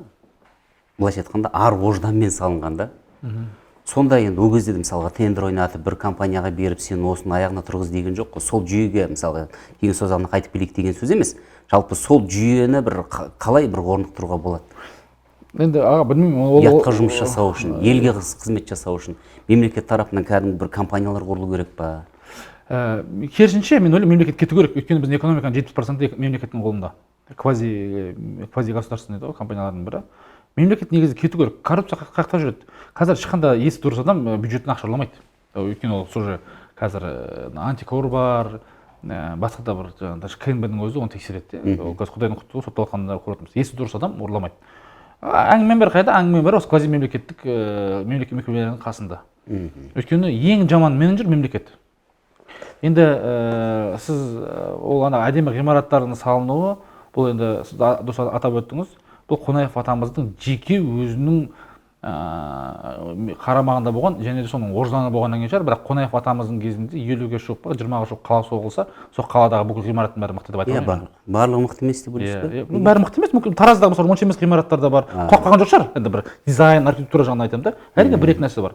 Бірақ ол Қонаев атамыздың өзі бір конға қойғаннан кейін сол әдемі шыққан шығар ол жердегі. Әйтпесе совет өкіметінің архитектурасы ең әлемдегі ең онша емес архитектуралардың бірі ғой, енді общий қаланың урбанистикаға қарайтын болсақ. Жағынан қарағанда сырт көрініс, бірақ сапа жағынан келгенде сапа жағында бетон өйткені экономика басқа ғой, жаңағы бәрі салады. Бірақ мен ойлаймын, мемлекет бір ғана нәрсе бар. Бұл енді правоцентризм, либертаризм дейді жаңағы. Бұл жас балаларға мүмкіндік беру керек. Мысалы үшін мемлекет егер қазір Дарын онлайнның орнына өзі платформа жасаймын десе, бұл мемлекеттің жасаған өте үлкен қатесі. Мемлекеттің функциясы сол емес. Мемлекеттің функциясы салық жинап, былайша кезде халыққа тарату. Басқа функция жоқ мемлекетте. Ондай кәсіпкер болып кетті ол. Мемлекеттің жұмысы налогпен қарап, жаңағы поступлениені, өзім макроэкономикалық көрсеткіштерді қарап отыру керек. Сондықтан мемлекет жаңағы мысалы үшін келіп қазір сіздің машинаңызға бір адам келіп машинаңыз айдап кетсе, ол адам по идее автогонщик қой, сәкен аға, мен сіздің шоферіңіз өтсе, қуасың ба дейсің ғой, мен жұмыс емессің ғой сен деген. Сол сияқты біздікілерді өзіне тән емес функцияларды ала алады да. Жаңағы мемлекет негізі беліне көтере алмайтын шоқпар көтеріп жоқ, мемлекет негізі ең бірінші. Мен ойлаймын да, мемлекет бүкіл өзіне тән емес функциялардың бәрінен кету керек. Бүкіл неге частный секторда әрине арасында қателіктер болады, әрине арасында алаяқтар пайда болады, әрине арасында жейтін адамдар болады, онсыз болмайды. Бұл айтқанда бұл қоғамның, мысалы үшін Қосанов болмағанда біз қазір бұндай қоғамдық жаңа саяси неміз болмайтын едік енді уже қарап бәріне сене беретін бе едік. Қазір уже ойланамыз, мынау точно точно емес пе деген сияқты. Сондықтан да біз ұлт ретінде де қателесуге құқығымыз бар. Мен ойлаймын, мемлекеттің негізгі жұмысы бұл осындай неден кету керек деп ойлаймын. Басқа алпауыт мемлекеттер қалай, мысалы Сеулдің дамуын айтайық, Қытайды алайық, Кореяны алайық, оларда бұндай жүйе емес пе мәселе төндірген? Жоқ, мемлекет бұл мемлекет басқару стиліне байланысты ғой. Мысалы үшін Қытайда саяси жүйе коммунизм болғанымен бірақ өте үлкен жаңағы нарықтық экономика пайда болған. Бізде проблема қаяқта туындайды? Бізде проблема мемлекет біздің жасайтын ішкі жалпы өнімнің 70%-ына жуығы мемлекеттің компаниялары өндіреді да, мұнай, басқа деген сияқты. Бізде қазір мал и средний бизнестің жаңағы неге салыққа байланысты, мысалы жаңағы ауыл шаруашылығы 1%-ға жетпейді. Салық жинағаны. Конечно, қарай, мысалы мынандай сияқты ғой. Тойға, енді қарапайым мысал айтады, тойға көп ақша берсе, сол өзі уважать етесің ғой, болды, сондай ғой. Бұл адамның пенделігі ғой ешқандай кезде. Сол сияқты көп налог төлесе, соған қарайсың сен. Сондықтан да ал мал средний бизнесті қазір қанша? 5-6%, білмеймін қанша екенін. Енді 20%, 25%-ке жетпейді. Оған не үшін? Өйткені мүмкіндік бағанда беру. Мемлекеттің жұмысы кедергі жасамау. Кедергі жасамау. Ол көмектесіп қажет жоқ. Мысалы Дарноннан кедергі жасамасын, өзі жұмыс істеп кетеді Дарноннан болды. Оған келеді да заң қабылдайды, жұмыс істей алады деген заң қабылдасын болды. Мынандай регуляция болу керек, ол IT өздері программистер қосып. Мен мысалы үшін қазір IT саласында онлайн бизнестеміз ғой. Менің өзімде қазір бір компаниямен техзадание жазу үшін мен аудит жалдаймын. Өте үлкен жұмыс жасаймын. Еще мен өзім лично қалтамдағы ақшаны төлеп отырмын. Енді өз ақшаңа соққан нәрсе басқа, біреудің ақшаны соқса басқа шығады. Өзім қадағалаймын, өзім қолданатын болғанның өзінде де.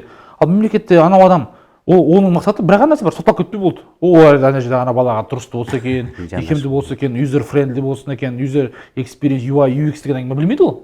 Неге? Өйткені білуді міндеттілейді, оның жұмысы оны білу емес. Оның жұмысы осында разработчиктер білу керек. Мысалы үшін Америкада қарасаңыздар, қазір бізде мысалдар айтатын болсақ, әлемдегі ең мықты жаңағы әскери ұшақтарды қарасаңыз, топ 10 болса, топ 8-і американдық жеке компаниялардың жасаған нелері, өнімдері.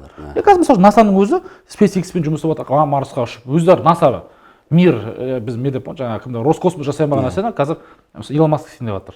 Сол логиканы мысалы үшін әлемдегі Сәкен аға, әлемдегі қолданатын кез келген инновацияның бәрін жеке компаниялар жасаған. Вот мына жерде отырған нәрсенің біреуін ойлап табу үшін, не үшін жеке компания, мемлекеттік компаниялар жасамаған, бәрін жеке компаниялар жасаған. Сондықтан жеке компаниялардан қашпау керек, одан қорқып қажет жоқ. Түсінікті. Енді балалар тәрбиесі мен біліміне ойыссақ, мысалға енді болатын баланың жаңағы бетін қақпа белін бу деп жатамыз. Кішкентай кезінен әртүрлі үйірмелерге береміз, әйтеуір жан-жақты болса екен дейміз, ортасын тапса екен дейміз, доспен қоршаса екен айналасын дейміз. Бірақ осы мамандық таңдауға келген кезде біз әсіресе жоғары оқу орнына түсетін кезде әке-шешелер мәжбүрлеп жібермей ме? Осы жағын айтып жіберші. Мен енді педагог жас баланың психологиясына беретін маман емеспін, бірақ енді өзім әке болғаннан кейін жалпы өзім педагогика саласында жұмыс істегеннен кейін кішкене байқауым бойынша қараңызшы, мысалы үшін мен кеше мен балам қазір телефон ойнайды, сосын барып ойындар ойнайды. Енді былай айтқанда мені қорқытады, өзім білмегеннен кейін үркітеді былай айтқандашы. Бірақ қарап отырсам қазір мен балам 7-ге толады. Примерно 23 жасында ма неге баратын болса, нарыққа шығатын болса, 23 жасында әлі былай айтқан кезде 16 жыл бар. 16 жылда не бар, не жоқ, сен білетін нәрсенің бәрі ескіріп қалуы мүмкін да. Мысалы үшін қазір мысалы үшін 50 жастағы адам бизнес туралы 15 жастағы балаға айтуға вообще қоя салсын, айтпай қойсын, ол $1 миллион болсын, хоть оған пайда жоқ, оған андай бір философиялық әңгіме айтуы мүмкін, бірақ техникалық былай істе деген әңгіме айтпайды, өйткені кезінде базардан точка ал, андай деген әңгіме жоқ, қазір сайт жасайды, уже лексикон тура келмейді да. Сондықтан мен ойлаймын, бұл жердегі әңгімеде анау балаға мамандық таңдап беру, бұлар кезінде ата-ананың орындалмаған арманын орындау үшін кетіп қалды ғой, сол шыға бастады ғой. Мен керек емес деп ойлаймын, егер өйткені қазір жалпы елімізде болып жатқан кез келген ұнамайтын нәрсені қараңызшы, не нәрсе ұнамайды. Мемлекет жұмыс өткенде пожарныйлардан кесірінен 5 қарындасымыз қайтыс болып жатыр, бір нәрселер неғып жатыр, жаңағы армиядағылар болып жатыр. Қарасаң, бүкіл нәрсе адамдар өзінің ұнамайтын жұмысымен айналысқан үшін болып отыр. Ұнайтын нәрсені қараңызшы. Қай нәрсе ұнайды? Қай нәрсе сүйсінесіз? Ол адамдардың өз жұмысын сүйіп істеген арқасында сүйсінесіз. Бұл осыған показатель. Біз елімізде Америка, мен Қазақстанда ол жағынан қатты статистика жоқ, Америкада 74% адам өз жұмысын ұнатпайды екен. енді ол мәжбүр өмір, енді бәрі жұмыс, бәрін атып кетсе ол не болады деп онда келеді. Бірақ мынау ғой 74% адам өз жұмысын ұнатпайды екен, бірақ 26% адам өз жұмысын ұнатады екен. Енді сұрақ, сенің балаң қайсында болғанда қалайсың? 74-те болған қалайсың ба, 26-та болған қалайсың ба? Мен сізге айтайын, көбінесе скорее всего 26% ішіндегі адамдар ол әдемі өмірлік болсаңда шедеврлер жасап жатқан адамдар, өз жұмысын сүйген адамдар. Өз жұмысын сүймейтін адамнан асқан бұл өмірде террорист жоқ. Негізі ше. Өз жұмысынан асқан ол ең үлкен террорист сол. Ол адам өлтірмесе де талай нәрседен құртып жүрген адам, слушай, өз жұмысын сүймейтін адам. Сондықтан да бәріміз өз жұмысын сүймейді. Қанатты сөз, алдына қарай шығарып қойыңдар. Иә, рас, ең жаман нәрсе сол. Одан асқан өнерде де тұрасың да, ақша үшін жүрген адам сүйіп емес, ақша үшін жүрген адамдарды бүкіл нәрсені құртып жатады. Сүйіп ақша тапқан керемет нәрсе. Өте бір өмірдегі ең мықты бақыттардың бірі сүйген жұмыстан ақша табу. Елдің бәрі оған кейде былай айтқанда оған әлі нәсіп болмай жатады осы. Бірақ ол өмірде басқа. Бірақ сен балаңа енді ойлану керек қой.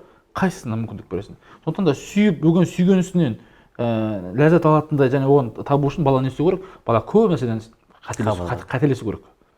Мысалы үшін қазір ол менде бізде андай болады. Бұрын домбыраға барды, ертең пианиноға барды, одан кейін баянға барып, бәріне шығып кетсе, төртінші егер ол сасырнаға барамыз, неге барамыз десе, білмеймін, флейтаға барамыз десе, оны біз бермейміз болды. Күліп прикол жасап тастайсыңдар оған. Хотя ол одан кейін барып оны тастап бір күні жаңағы DJ сет ойнайтын шығар, может жаңағы Иманбек сияқты әлемде тренд шығатын, микс жазатын шығар. Білмейсің да? Сондықтан да еврейлердің бір жақсы нәрсесі бар екен. Олар 30 жасқа дейін балаға тиіспейді екен. 30 жасқа дейін өмірінде іздеп мүмкіндік береді екен да, қателесіп Иә, біздің ата-ана ретіндегі біздің мақсатымыз қандай? Әке асқар тау деген үлкен бір сөзге лайық болатын болсақ, асқар тау деген не ол? Тау деген бұл жердің шегесі деп айтады. Шеге деген мағынасы бұл стап тұр, біріктігін стап тұрады деген сөз. Біздің енді әке асқар тау деген аламыз, ол бергіз ғой, не сөз екен. Әке асқар тау деген нәрсесі ана баланың қорғаны деген сөз. Ол қателессе де, адам өлтіріп анау емес, енді өмірде жанаш мүмкіндік беріп, оны апорос болып құлаған кезде тіреп қалу. Құлаған кезде тіреп қалу. Оны құлатпау емес, құлаған кезде тіреп қалу. Өйткені ол да кәсіп бастарында болмай қалуы мүмкін. Баяғыдағыдай соғыс емес қой бұл. Біздің жоңғармен соғыс жүрген жоқпыз. Қазір біз ең үлкен соғыс өзіміздің болып отыр, біздің көп адамдар үшін. Өзін таппай жатыр, өзін іздеп отыр. Детский суицид әлемдегі ең үлкен екенін ұмытпау керек бізде. Біз ажырасу бойынша әлемдегі топ 7-ге кіреміз. Әлемде неге де. Сондықтан да біздің бала тәрбиесіне байланысты нәрселерде қазір айтатын болсақ, көп нәрсе ескірген, өкінішке орай. Сондықтан да олардың үйленуіне болсын, үй болуы болсын, дін танымы, дүние танымына байланысты біз енді қазір балалардан көп жерден кенже қалып жатқаннан кейін контроль деген не ол? Контроль деген нәрсе қайдан шығады? Контроль деген не үшін қайда біз қатты істаймыз баланы? Ана бала мен басқаруымнан шығып кетсе деген, басқаруымнан шығып кетсе екен, шықпаса екен деген әңгіме ғой. Басқаруымнан кім-кімді басқара алады? Күшті әлсізді басқара алады. Иә? Егер сен сыйлау басқа, басқару басқа. Егер сенің балаңды басқаратын болсаң, ол сенен міндетті түрде бір саты төмен тұрады. Егер бір саты төмен тұрмаса, сен басқара алмайсың баланы. То есть табыс жағынан, білім жағынан төмен тұрса ғана сен басқара аласың сен, оныншы. Сондықтан да біздің әке-шешеміз баланы басқарып, шектеп, ана баланы шектейді. Негізі логика салатын болсақ, бала бізде мықты болу керек қой. Сондықтан сен басқаратын болсаң, қатысатын болсаң, ана бала сенен жақсы болмайды да, сенен жақсы болмағаннан сен жақсы ата-ана емессің деген сөз да. Тізгінді тартып тұратын кезі болады, жіберіп тұратын кезі болады дейсің ғой. Енді тізгінді осы тартудан қараңызшы, тартудан енді қай жағынан тартасың да? Бала деген өзі періште ғой. Уыстан шығып та кетпеу керек қой енді. Ол енді негізі дұрыстап ана баламен күнделікті, мысалы үшін мынандай да, балаға күніге 8 рет кемінде жақсы көремін деп айту керек екен. Сен 8 рет жақсы көремін деп айтып саң, қатты бір уыстан шықпайды ол ше. Ол не үшін уыстан шығады? Не үшін басқа біреу сенің махаббатыңнан кетіп басқа біреу потом өйткені сен ол балаға жақсы көремін деп айтпағансың. Ана бала қорықса саған келіп жүгіріп әкетемін деп айта алмайды. Жылама, оңбаған жаңағы бала ұқсап. Сен еркексің ғой дейсің. Ол бала сен еркексің деп айтқаннан ол жыламайды ғой, жылайды ғой.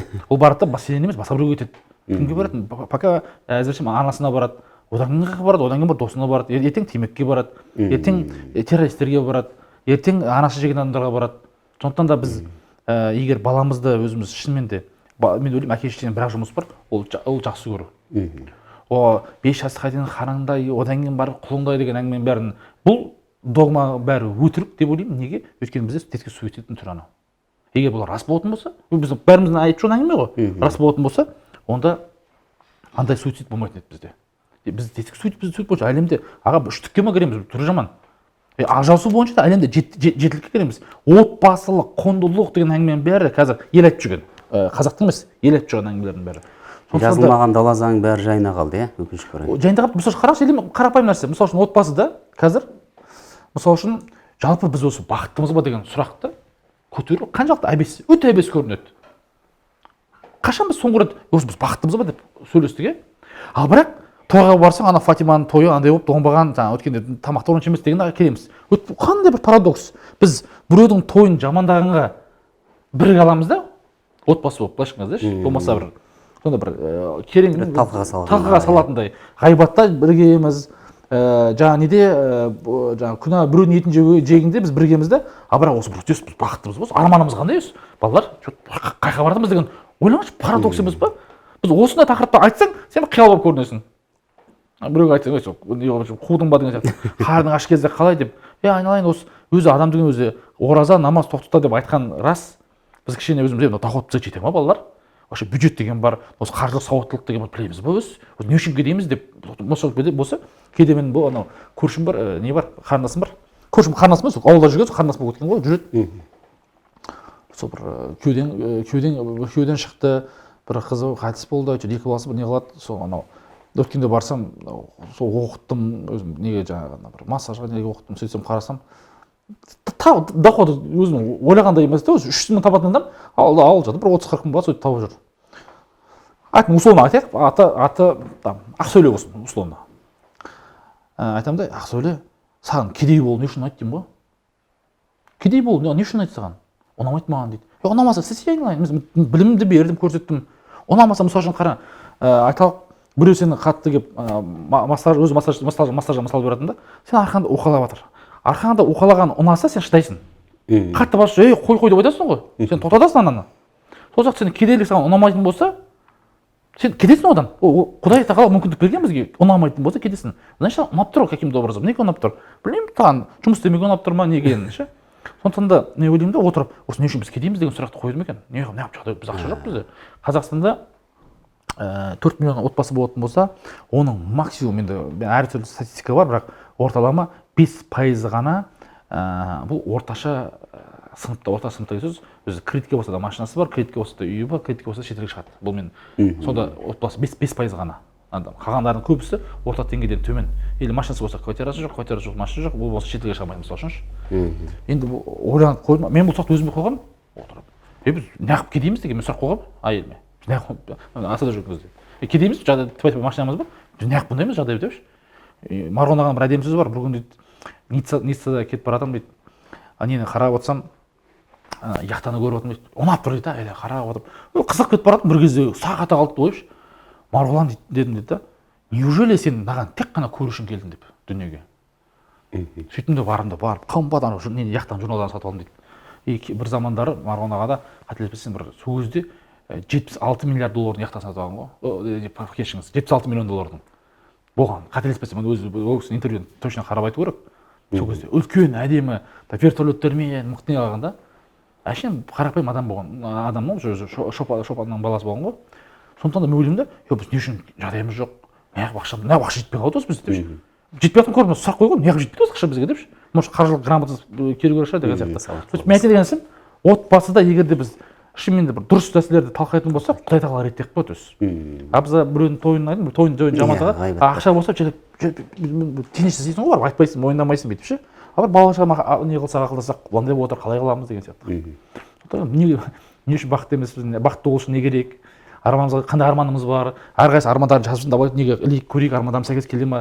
Мысалы үшін бізде құпия деген кітапта екінші не деген идеал күн деген жаттығу бар.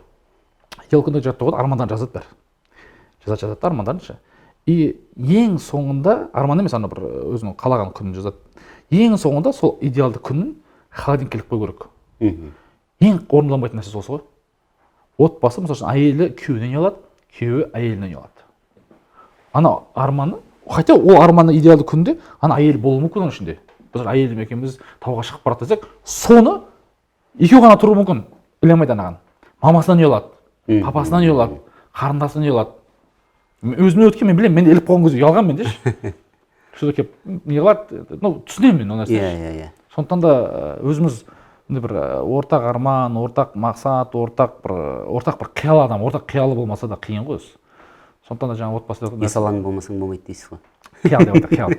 Жақсы қиял болып отыр. Есі алаңдап жүрмесең болмайды деген сияқты. Енді бір сөзбен айтқанда жаңағы балалардың мамандық таңдауына тағы да оралайықшы. Соған келеді ғой. Осы сұрақтан жауап шығады да, бала да өзінің арманы қандай екенін баладан сұрайық. Арман жоқ болса, арман жоқ болды нормально. Арман бүкіл барады арман. Мысалы мен балам қазір арман полицейский болды, не үшін?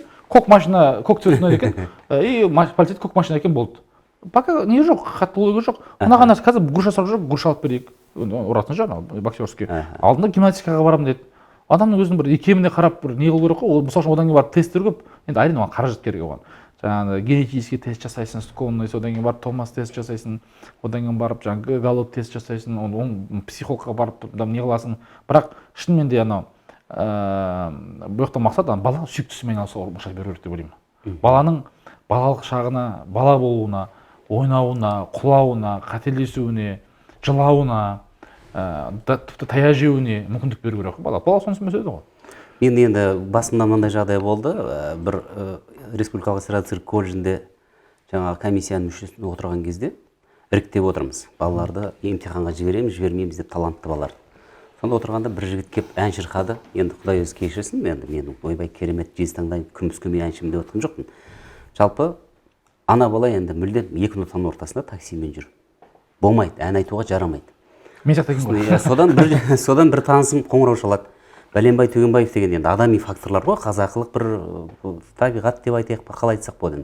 Бір сыбайлас жемқорлық емес, жалпы оң көзіңізбен қарайсаңыз деген сияқты бір қарым-қатынас болады ғой. Осындай бала тапсырып жатыр деді. Сосын ана баланың фамилиясы келген кезде әлгі танысыма видеоға түсірдім де жібере қойдым. Мына балаң енді оқуға бізге жарамайды енді, басқа мамандық таңдасын десем, сәкен ақылыға болса да түсірші ананы дейді. Енді мен емтиханда қабылдап отқан адамдардың санатын дедім. Жүйкем кәдімгі жұқарған соншалық қаным басыма шығып далаға шықтым да досыма қоңырау шалдым. Ол кім болады саған десем, мен туған ағамның баласы. Жеңгем Сәкенді танып тұрып, сен соны оқуға түсіре алмадың деп маған ренжиді дейді. Сосын кәдімгі мен одан самайын қаным басыма шапты. Сен сонда өзің туған ағаңның немере ініңе жаның ашмай ма? Неге дейді, енді ән айта алмайды ғой, саған видеосын жібердім. Осы бала түссе осы жерден жақсы диплом алып, болмаса ертең әннен дәріс беріп, немесе ән шырқап кететініне сенімдісің ба? Көріп тұрсың ғой мына баланы. Жоқ, жеңгем үшін дейді да. Сонда қандай бір кейде бір андай бір санасыздыққа неге жаулап алғанын кейде түсінбеймін. Сонда айтамын, ол керемет құрылыс шығар, ол керемет электрик шығар, ол керемет бір басқа мамандықтың керемет иесі шығар. Қазірден Аллаға шүкір ол жігіт маған қоңырау шалып, рахметін айтып жүр. Түспеген үшін. Неге десең, ол енді кем дегенде 600 мың теңге төлейді дейікші, бәленбай жыл бұрын ғой енді. 600 мың теңге төлейді дейік жылына. 3 миллион теңге кетті дейік, былай орта есеппен алғанда, іші, жемі бар, жолы бар, сосын әрбір сессияда сүрінетіні бар, жасыратын жоқ. Сондай мен жоқ дегенде 3 миллион теңгені сен жай суға ағыз жіберейін деп отырсың. Одан ертең әнші шықпаса, ол ертең оның пайдасын көрмесе, не үшін керек деп түсіндіріп бақтым. Сондай сияқты әрбір салада шынында дұрыс таңдау қажет шығар деп ойлаймын. Әке балаға сыншы дейді. Әрине әркім өзінің баласының неге шамасы келетінін байқауы мүмкін. Бірақ кейде сондай жағдайлар болады. Балаң болмаса қызың бір беткей болып, мен осыны ғана таңдаймын деп тұруы мүмкін да. Бала ма? Сонда иә. Конечно, жоқ, қараңызшы. Негізі мен сізбен сөзіңіздің жаны бар, бір жағынан келіспеймін. Бала әкесінің сыншысы да, бірақ қай категорияға байланысты. Сынау үшін одан жоғары болу керек та. Мысалы үшін сіз балаңызды ән жағынан сынай аласыз. Бірақ жігіттік бойынша сынауға қаншалықты болды? Сен өзің ескі тәжірибең бойынша ғой. Мысалы үшін онда гейминг бойынша PUBG деген ойын бар. Сол бойынша сыншысың ба сен? Сыншы емессің ғой. Сондықтан да мен ойлаймын, әкесі немесе әке шешелер балаларына баға беруді қою керек. Өйткені баға бере алатын сенде ондай біліктілік жоқ. Өйткені ол кәдімгідей психолог болу керек, ол үшін кәдімгідей білімді маман болу керек. Білім көп. Мысалы үшін бір мысал айтайын, мектепке барып бармайтын бала, мен ойымша дайын емес деп олай емес. 5 категориямен тексереді. Кәдімгідей бұның ғылыми зерттеулер бар. Жаңағы біз Принстонда Baby Lab деген бар, сол жақта. Солардың зерттеулері бар. Тұрамыз, мен ойымша мынандай деп айта саламыз. Ол тура келмейді негізі. Сондықтан да бұл жаңағы неге байланысты. Баланы жаңағы баға беру үшін сенде потенциал болу керек. Ол как минимум сол бойынша білімің болу керек сен. Білім болмайтын болса қатты керегі жоқ. Мамандар бар, мамандармен айналысу керек деп ойлаймын да. Жаңағы неге байланысты балаға, иә, бізде анау бала деген не ол? Бала деген анау ата ана ана баланы өзінің несін не қылған ғой. Ана бала анау темекі шеккен кезде баланың денсаулығына зиян болғаны үшін, өзіне зиян болғаны үшін ұрыспайды ғой. Ананың ата ана екені позор шығарған үшін ұрысады ғой. То есть бала қаршы кім үшін ұрысып жатыр? Мынандай бір мысал айтайын. Енді бір күні келіншегім екеуміз азын тұрсам, ұйқыдан командировкадан келгем, ана Айсұлтан өзі кішкентай, Айсұлтан жылап жатыр үшін. Жаңағы мамасы ұрысып жатыр анаған. Ей, не болды? Шосы қандай ал? Тұрсам, может, мазын қырғын болып отыр сағат 7-те ма? Ей, не болды? Мына бала садикке бармайын деп жатыр дейді. Жарайды, не үшін бармайды? Бармайды, бармаса бармай қойсын, не үшін бармайды? Жоқ, сіз жүресің, бала үшін сен айтасың, баланы құртасың, жаңағы несін не қыласың, жаңағы кейін не болады, жаңағы дисциплинаға бағынбай болады дейді. Давай так, стоп, давай разберемся. Айсұлтан не үшін барғың келмейді? Ол кезде 3-те ме 4-те айта алмайды ол кезде. Бармайды, жылап жатыр, айтамын, қарашы, мына бала өзі жылдың ортасы, жыл бойы барып жүрген бала. Жыл бойы барып жүрген бала. Бүгін не үшін бармайды именно? Бүгін бар шығар, может быть, ұрысып қалған шығар біреумен деймін да. Может, несі дұрыс қараған шығар. Білсе не үшін барғысы келмейді? Барып жүрген бала ғой, бармай жүрсе мейлі екен. Жоқ, ол бару керек, оны айтқанда көне берсе не болады деп айттым да. Айналайын, қарашы. Қазір сен бір сұраққа жауап бер, дәл шешім қабылдайсың да. Бүгін мына баланың қазір садикке баруы осы бала үшін болып отыр ма шынымен де? Әлде сен бүгін егер үйде қалса жүйкең тозады деп отырсың ба дедім да. Сосын тұрды да, жоқ, мен өзім үшін айтып отырмын деді. Мойындау. Сосын айтып қалды, сосын барып, оказывается, сол күні бір ұрысып қалып төбелесіп қалған екен, сосын барып шештік өткенде соң барды ше. Шынымен де біз ана ол күні қинап жібергенде ол мүлдем сағынып қалады. Кім біледі, білмеймін ғой. Айтамын да мен ол үшін бала өзі біледі. Бала қарау керек, не үшін барғысы келмейді, не үшін ойнағысы келмейді. Оны бір сұрақ көру керек та. Бала бізде тұлға емес қой, ол бала үшін бізде әшейін не ғой, какой-то білмеймін, бір бәшкен сияқты болып жүрсің ғой, бір вообще мнениесі жоқ, ештеңкесі жоқ, оны бір бүйрегің сияқты болып білесің ғой, сұрамайсың бүйрек жұмыс істейді бұл. Бала тұлға ғой. Сондықтан да шынымен егер бала үшін деп біз бала үшін, сен үшін деген нәрсені аламыз да, қарау керек, анау кім үшін болып отыр, сен үшін болып отырсың ба, или бала үшін болып отырмын. Осы бір негізі маған Ескендір Бесе деген красавчик осы тақырыптағы қасындағы өзім мен қол астымда істейтін кісі, бір ананда бауырым. Сол кісі айтады, Қуаныш аға дейді, егер дейді, ата-ананың өзі психикасы нормальный болатын болса дейді, ол өзі көп нәрсені интуитивно жақсы көреді дейді. Психика нормальный болу деген нәрсе не ол? Психика нормальный болу деген ол кезіндегі детский травмалары болмау. Мысалы үшін қараңыз, көбісі салыстырады, Америкада кәсіпкерлік дамыған дейді. Америкада кәсіпкерлік дамыған. Бірақ бір себебі де Америкада көп балалар әке-шеше махаббатына толыққанды ол бөленіп өскен. Біздің 80-ші жылдары мен 95 даже тіпті 2000 жылға дейінгі туылған балалардың бұлардың әке-шешелерінде психикасымен вопрос көп, психикадан ауыр емес. Мысалы үшін 80-ші жылы туылғандардың әке-шешелері соғыс көрген. Соғыс көрген адамдары уже қан көрген адамдар, оларда уже қатал болады, олар өздері бір сәл ушатын ашаршылықты көрген кісілер. Олар ана кісілерді еріксіз кейде қаталдыққа, кейде бір жауыздыққа бас жібереді. Соны көрген ата-ана ол бізге әсер етеді. Оның үстіне 90-нан былай туғанда перестройканы өмір сүрген әке-шешелер ол балаларының махаббатын бөлуге уақыт жоқ еді ол кісілер. Қайта ауыр кезінде. Оны ешқандай не қылмайды. Өзі 2000-нан жоғарғылар кішкене более-менее махаббат қабырғамызға май бітіп кішкене сүйе бастады. Біз қазір көп ата-аналар біздің ата-аналар сияқты емес. Біз сияқты емес, балаларын қатты жақсы көре алмайды. Себебі неге? Себебі заман басқа еді ол кезде. Сондықтан біздің детский травма дейді. Айсұлтан айтады, папа у меня детская травма деп алып қойып балаларға. Шынымен де кезіміздегі көп байқаймын, мысалы үшін апасының қолына беріп жүрген балалар, апасының қолына беріп жүрген балалардың қазір көп мысалы үшін қатты қиналып жатқанын көремін, адамға сенбейді. Өйткені кейде баланың психикасы үшін апасының қолына беріп жүрген болатын болса, менің әке-шешем мені лақтырып кетті деген сөз. Тастанды балады, жетім өскенмен бірдей болады. Ол балада сондай травма бар, ол да отвергнутость деген кәдімгі психикада, психологияда несі бар, психикада сондай бір үлкен бір травма болады. Онымен бір айналысу керек мысалы үшін. Ал ол деген бала адамға сенбейді, ол деген бала контрольмен өмір сүреді, бәрін бақылағысы келеді, қатал болып келеді кейде. Сондықтан да біз анау өкінішке орай кішкене психикамызда кішкене травма болғаннан кейін, псих деген маған емес, бізге зиян келтіретін сондай бір кезіндегі бір жараларымыз есімізге түседі де жақсы ата-ана болуымызға кедергі негізі солар. Сондықтан да бір қазір Құдайға шүкір осыған байланысты бізде қазір мысалы әдемі Vertex деген не істеп жатырмыз, жоба істеп жатырмыз, осы бір адамның онлайн коуч болмаса психологтарға барса болады, осыған байланысты кітап оқыса болады. Өзіңіз айтпақшы, осыған байланысты мен Камал Әлпейісованың «Тұңғыш бала» деген кітабын оқып шыққам. Сонда жаңағы тур осы жайында айтылады. Бірақ әрине дәстүрдің озығы бар, тозығы бар. Біреулер кемпір шалдың тәрбиесінен ешқандай қорлық көрген жоқпыз, Құдайға шүкір деп отырады. А біреулер керісінше жаңағы Камал Әлпейісованың әңгімесінде осы әңгімені қозғайды. Баланың жаңағы атасы мен әжесі қайтқаннан кейінгі кімнен пана сұрарын білмей қалғаны, психологиялық травма алатыны, осы жағынан ол да қозғалады. Ол көзге көрінетін нәрсе. Көзге көрінетін нәрсе. Бізге мысалы үшін ондай баланың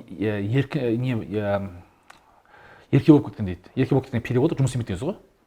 Переводы. Оны еріншек деп айтады. Не үшін еріншек?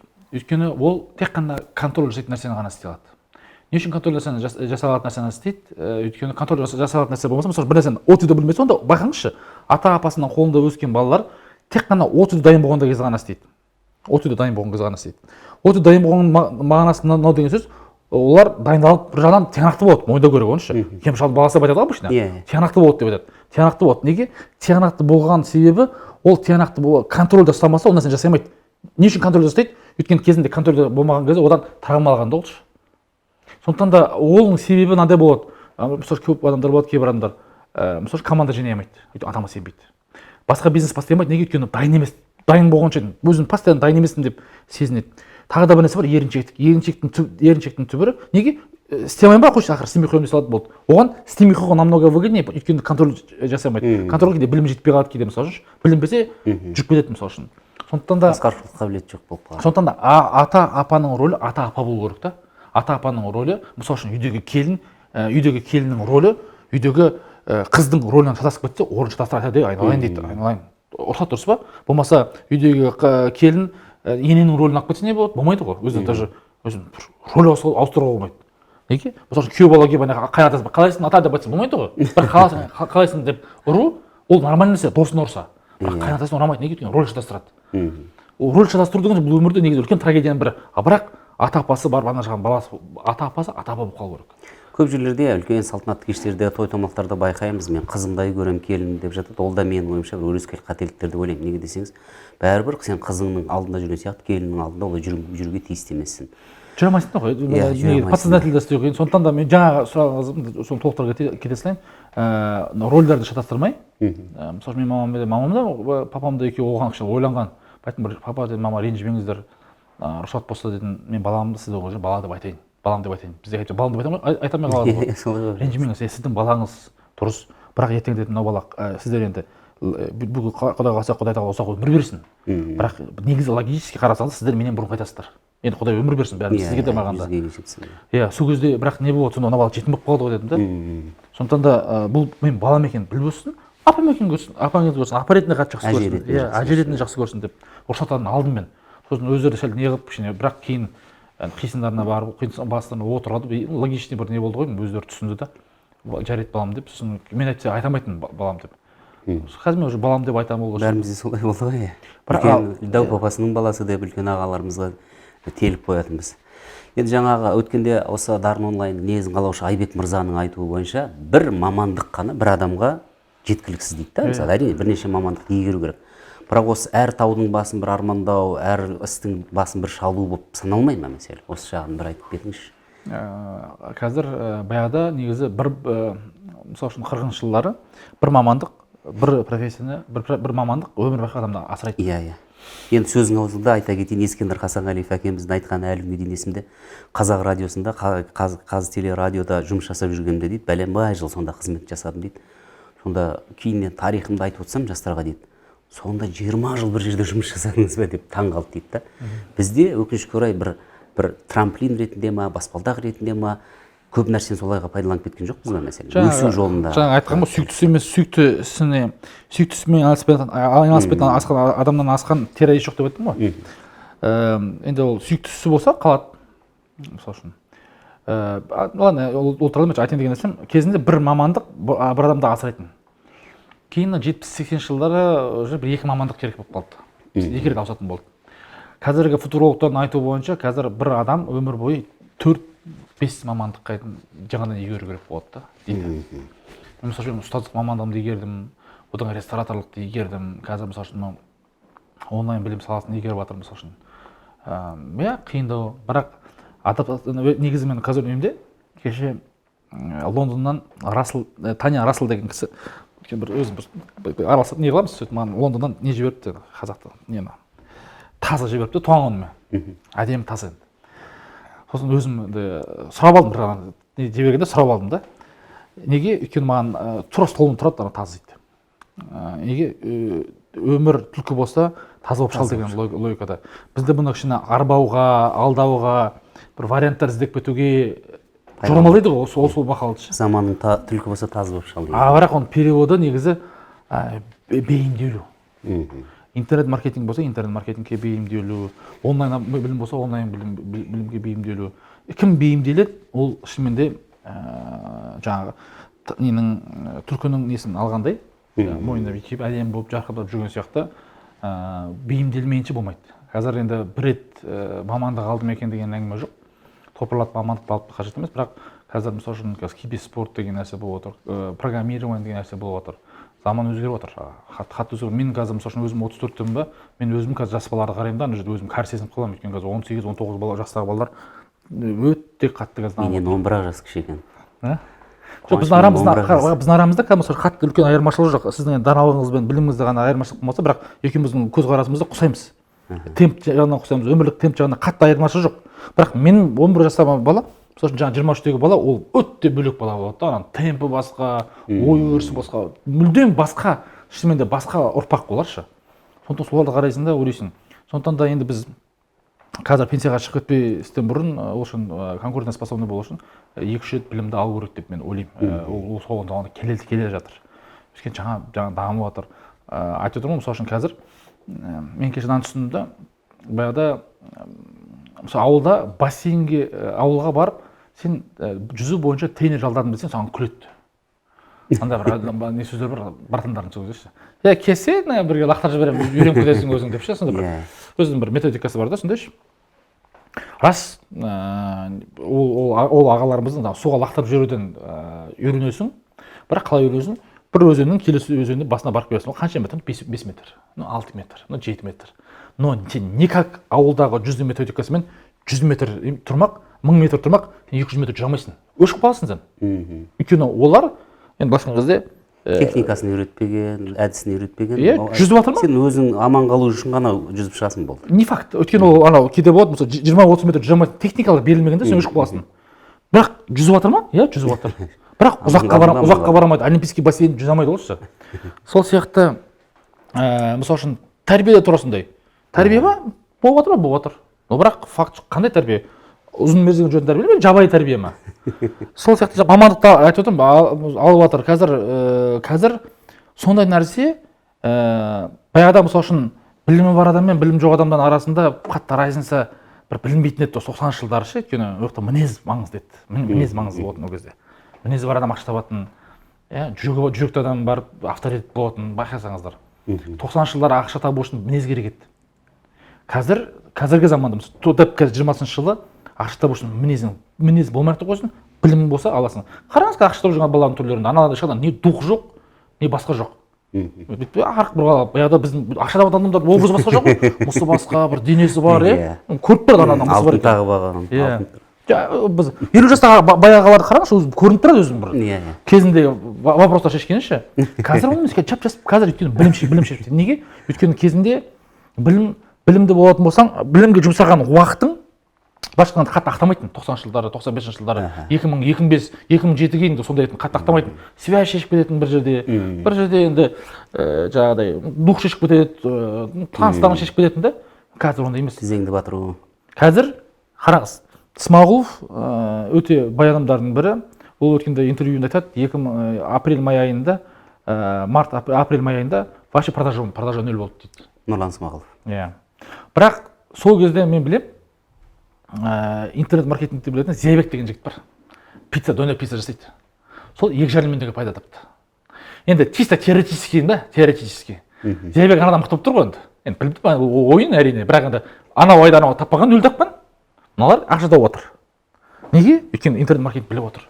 Қос, қожаман, үлкен деген адамдарды қазір кішкентай балалар бір-екі біліммен все қадап тастайды. Сол компания әлі күнге мысалы CRM системасын до конца орындай алмай жатыр. Орындағысы келеді, әлі орындай алмайды. Көп қаржы керек. Баяғыда мысалы үшін бір үлкен бай адамды көрсең, кетіп бара жатсаң, ол үшін ақша табу үшін сондай сен заводың болу керек еді, бутиктарың болу керек еді, магазиндерің болу керек. Мынандай еститінімізше, оның офистары бар, оның деп, оның зданиялары бар, бизнес-центр салып тастаған деп. Болды да, сен оған жете алмайсың, қуып ше. Қазір сондай емес. Қазір бір жыл мен өзімнің қасымда Тайыр Нұғманов деген өзімнің бауырым бар. Былтыр келді, былтыр бір жарым жыл бұрын келді, бір жыл 2 ай бұрын келді. Алдын кәсіптен үшін қиналған екен, бір қарыздары бар екен, сондай қарызы болған да үлкен.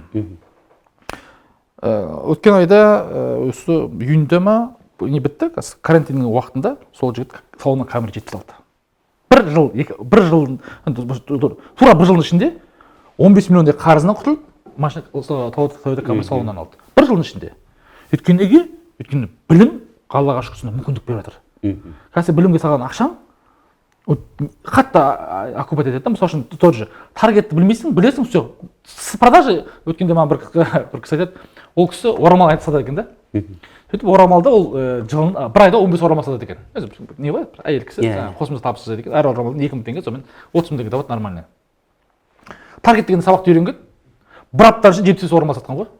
То есть төртке көбейтетін болса 250. Ана қарасаң уже 15 есе көп нәтиже алады да. Сондықтан да мен ойлаймын қазір білім алудан, обновление жасаудан қашпау керек, өйткені ол саған ағылшынша unfair advantage дейді. Unfair advantage деген сөз былай айтқанда әділетсіз күш береді сағыншы. Әділетсіз. Орысша айтатын болсақ, несправедливое преимущество дейді ғой. Даже бір әділетсіз ана адам алдындағы, мысалы үшін Қазақстан барысында көресің ғой, 140 килограмм адаммен 90 килограмм болса, бір әділетсіз болып тұрады ғой, жегетті ол по-любому ше. Қазір білім сонда адамға әділетсіз деңгейдегі артықшылық береді да. Даже дисквалификация береді. Өйткені шынымен анау кісі жүреді ауылда, таргет білмейді, мынау таргет біледі. Мүмкін емес, мүмкін деген әңгіме ғой. Риск прям буквально мүмкіндік береді. Сондықтан да мен ойлаймын, қазір білімнің дамыған заманында білімнен қашпау керек, білімді алу керек. Кішкене анау екінші ұмада да айттым, құпия кітабында айтамын, сорлылығыңды сезінген сәт деген болады өзі. 3 с деп айтамын да. Сорлылығын сезінген сәт. Білім алудан, не үшін білім алудан қашады адамдар? Білім алуға жаман нәрсе емес қой. Өйткені білім алған кезде сен сорлылығыңды сезінесің. Сол кезде ең қиын сорлылығын сезінген сәт. Анау мен қазір неге тренировкаға барамын, жаңағы плаванияға, ең барған кезде жүзе алмай жатасың, су жұтып жатасың. Ана жерде айналайын қуаныш, қаншама подписчигің бар, қаншама сен атақты адамсың ғой, ана жерде елдер көрсе не болады деп уайымдайсың, ол пендесің ғой, сен нәпсің бар ғой. Бірақ сол кезде сорлылығын сезіп, сол кезде кетіп қалсаң, ана жерде басында сен тренировкаң бітеді. Көз бір өзі 7 күндей ма, 8 рет өз ақшам өзім су жұтып қоятын жаққа барып ше. Қазір қараймын, тіпті уже өзіме ұнап жүр, бүгін кешке бассейнге барып шомылғым келеді да. Сорлылығыңды сезінген сәттің ар жағында саған білім бар, тәжірибе бар, жаңа нәтиже бар. Ал осы біз Хендек соғысында пайғамбарымыздың кезінде қалай болды? Жаулар келген кезде Хендек деген не ғой? Окоп қой, окоп асып болады. Өте алмасын деп ше. Сол сияқты мен ойлаймын, жақсы біліммен жақсы білім аламаған кезде сол сорлылығын сезінген сол бір окоп сияқты да. Сол бір позордан өткізген, ана келген кезде бір өзін әлсіз сезініп қалады. Бұл енді пенде болғаннан кейін ол өткізген эгоға мәселесі да. Соны сындыру керек. Соны өзің сындырмасаң, сорлылығын сезінесің. Бұл неде кейде барып тұрамын, мысалы өзім мысалы көп жерде любой жерде VIP-тен орын аламын да. Бизнес класстан шығып барады. Маған ұнайды сол. Бірақ анда-санда жылына 1 рет, 2 рет мен нелерден жоқ, оған қатты не қыламаймын, өйткені маған ұзақ ұшамыз ғой біз кейде ше. Бірақ мысалы үшін үлкен бір конференция болады, желательно Америкадан қатты нәрсе қатты демей қояйын деймін да. Барған кезде мен арттан стандартты билет аламын. Ұнамайды анау қатты ауырт дейді, арт жақта отырасың, орындықтан ыңғайсыз. Бірақ шынымен де анау сорлылығын сезініп қоясың, бірақ содан кейін жақсы болып қаласың, анау барып білмейтінді көріп қаласың. Айтып нәрсе сен VIP болып отырсаң рахат қой. Анау мысалы $500 отырады, мынау мысалы үшін $5000 тұрады. $5000 төлесең, алдында отырасың, суретке түсесің ана жерде. Ана жерде артынан ана суретке түскен адам артынан іздеп жүресің ана бір. Бұл енді сол ойыңды бөліп жүрмей ма, жаңағы есалаң деген өзің айтпақшы, өзің термиning бар ғой, есалаң деген. Ал есіңді алаңдатпай ма? Мәселен, сен арт жақта отырдың деп жатсың ғой. VIP-те отырып еркін ұғынықты қабылдау. Мен 99% суретке отырамын. Бірақ жылына 1 рет чисто сол үшін жаңағы не отырамын, неге? Өйткені сорлылығыңды сезінген сәт тың артында шынымен жетістік бар да, сорлылығын сезінген өзіңге де болады. Өзің эгоизміңді өте қатты көмектеседі. Анау бірден барып не үшін сұрамайсың, қарашы, элементарный. Не үшін сұрамайсың, өйткені сен сорлылығын сезінгің келмейді. не үшін ақыл сұрамайсың, не үшін барып көмек сұрамайсың, өйткені сорлылығын сезінгің келмейді. Не үшін сен барып жаңағы кредитке той жасамауға сен ұмытыла алмайсың, өйткені сорлылығын сезінгің келмейді. Не үшін білім алмайсың, өйткені сорлылығын сезінгің келмейді. Той жасамай, неге анау мұғалімдер, зумда отырған мұғалімдер неге барып ақылдасып, өйткені сорлылығын сезінгісі келмейді. Соны мен айтамын да, керемет бір сәт бар өмірде, сорлылығын сезінген сәт деп, сондықтан 3С деген момент бар. Осыны егер алатын болса, адам көп вопрос шешіледі негізі бар ғой. Просто Құдай тағала айтамын, көп нәрсені эгомен жылтыратып қойған. Эгоны жеңсең, артынан әдемі нәрсе бар. Керемет, мынауыңыз үлкен. Енді Қуаныш мырза, сұхбатыңызға үлкен рахмет айтамыз. Енді мына біздің Дарын онлайн платформасында қызмет жасап жатқан басшылығына, ұжымына, онымен бірге бұл жігіттердің бір азаматтығы өнердің де кенде емес, смарт өнер мектебі де осы платформаға бірігіп үлкен жұмыс жасап жатырмыз. Жалғыз Қазақстан емес, алыс жақын шетелдердегі қандастарымыз, Қазақстанның кез келген аймағындағы оқушылар біздің онлайн конференцияларымызға қатысып, онлайн сабақтарымызға қатысу арқылы әлемдік деңгейдегі конкурстарға да жолдама алып жатыр. Соны өзі үлкен жетістік деп ойлаймын.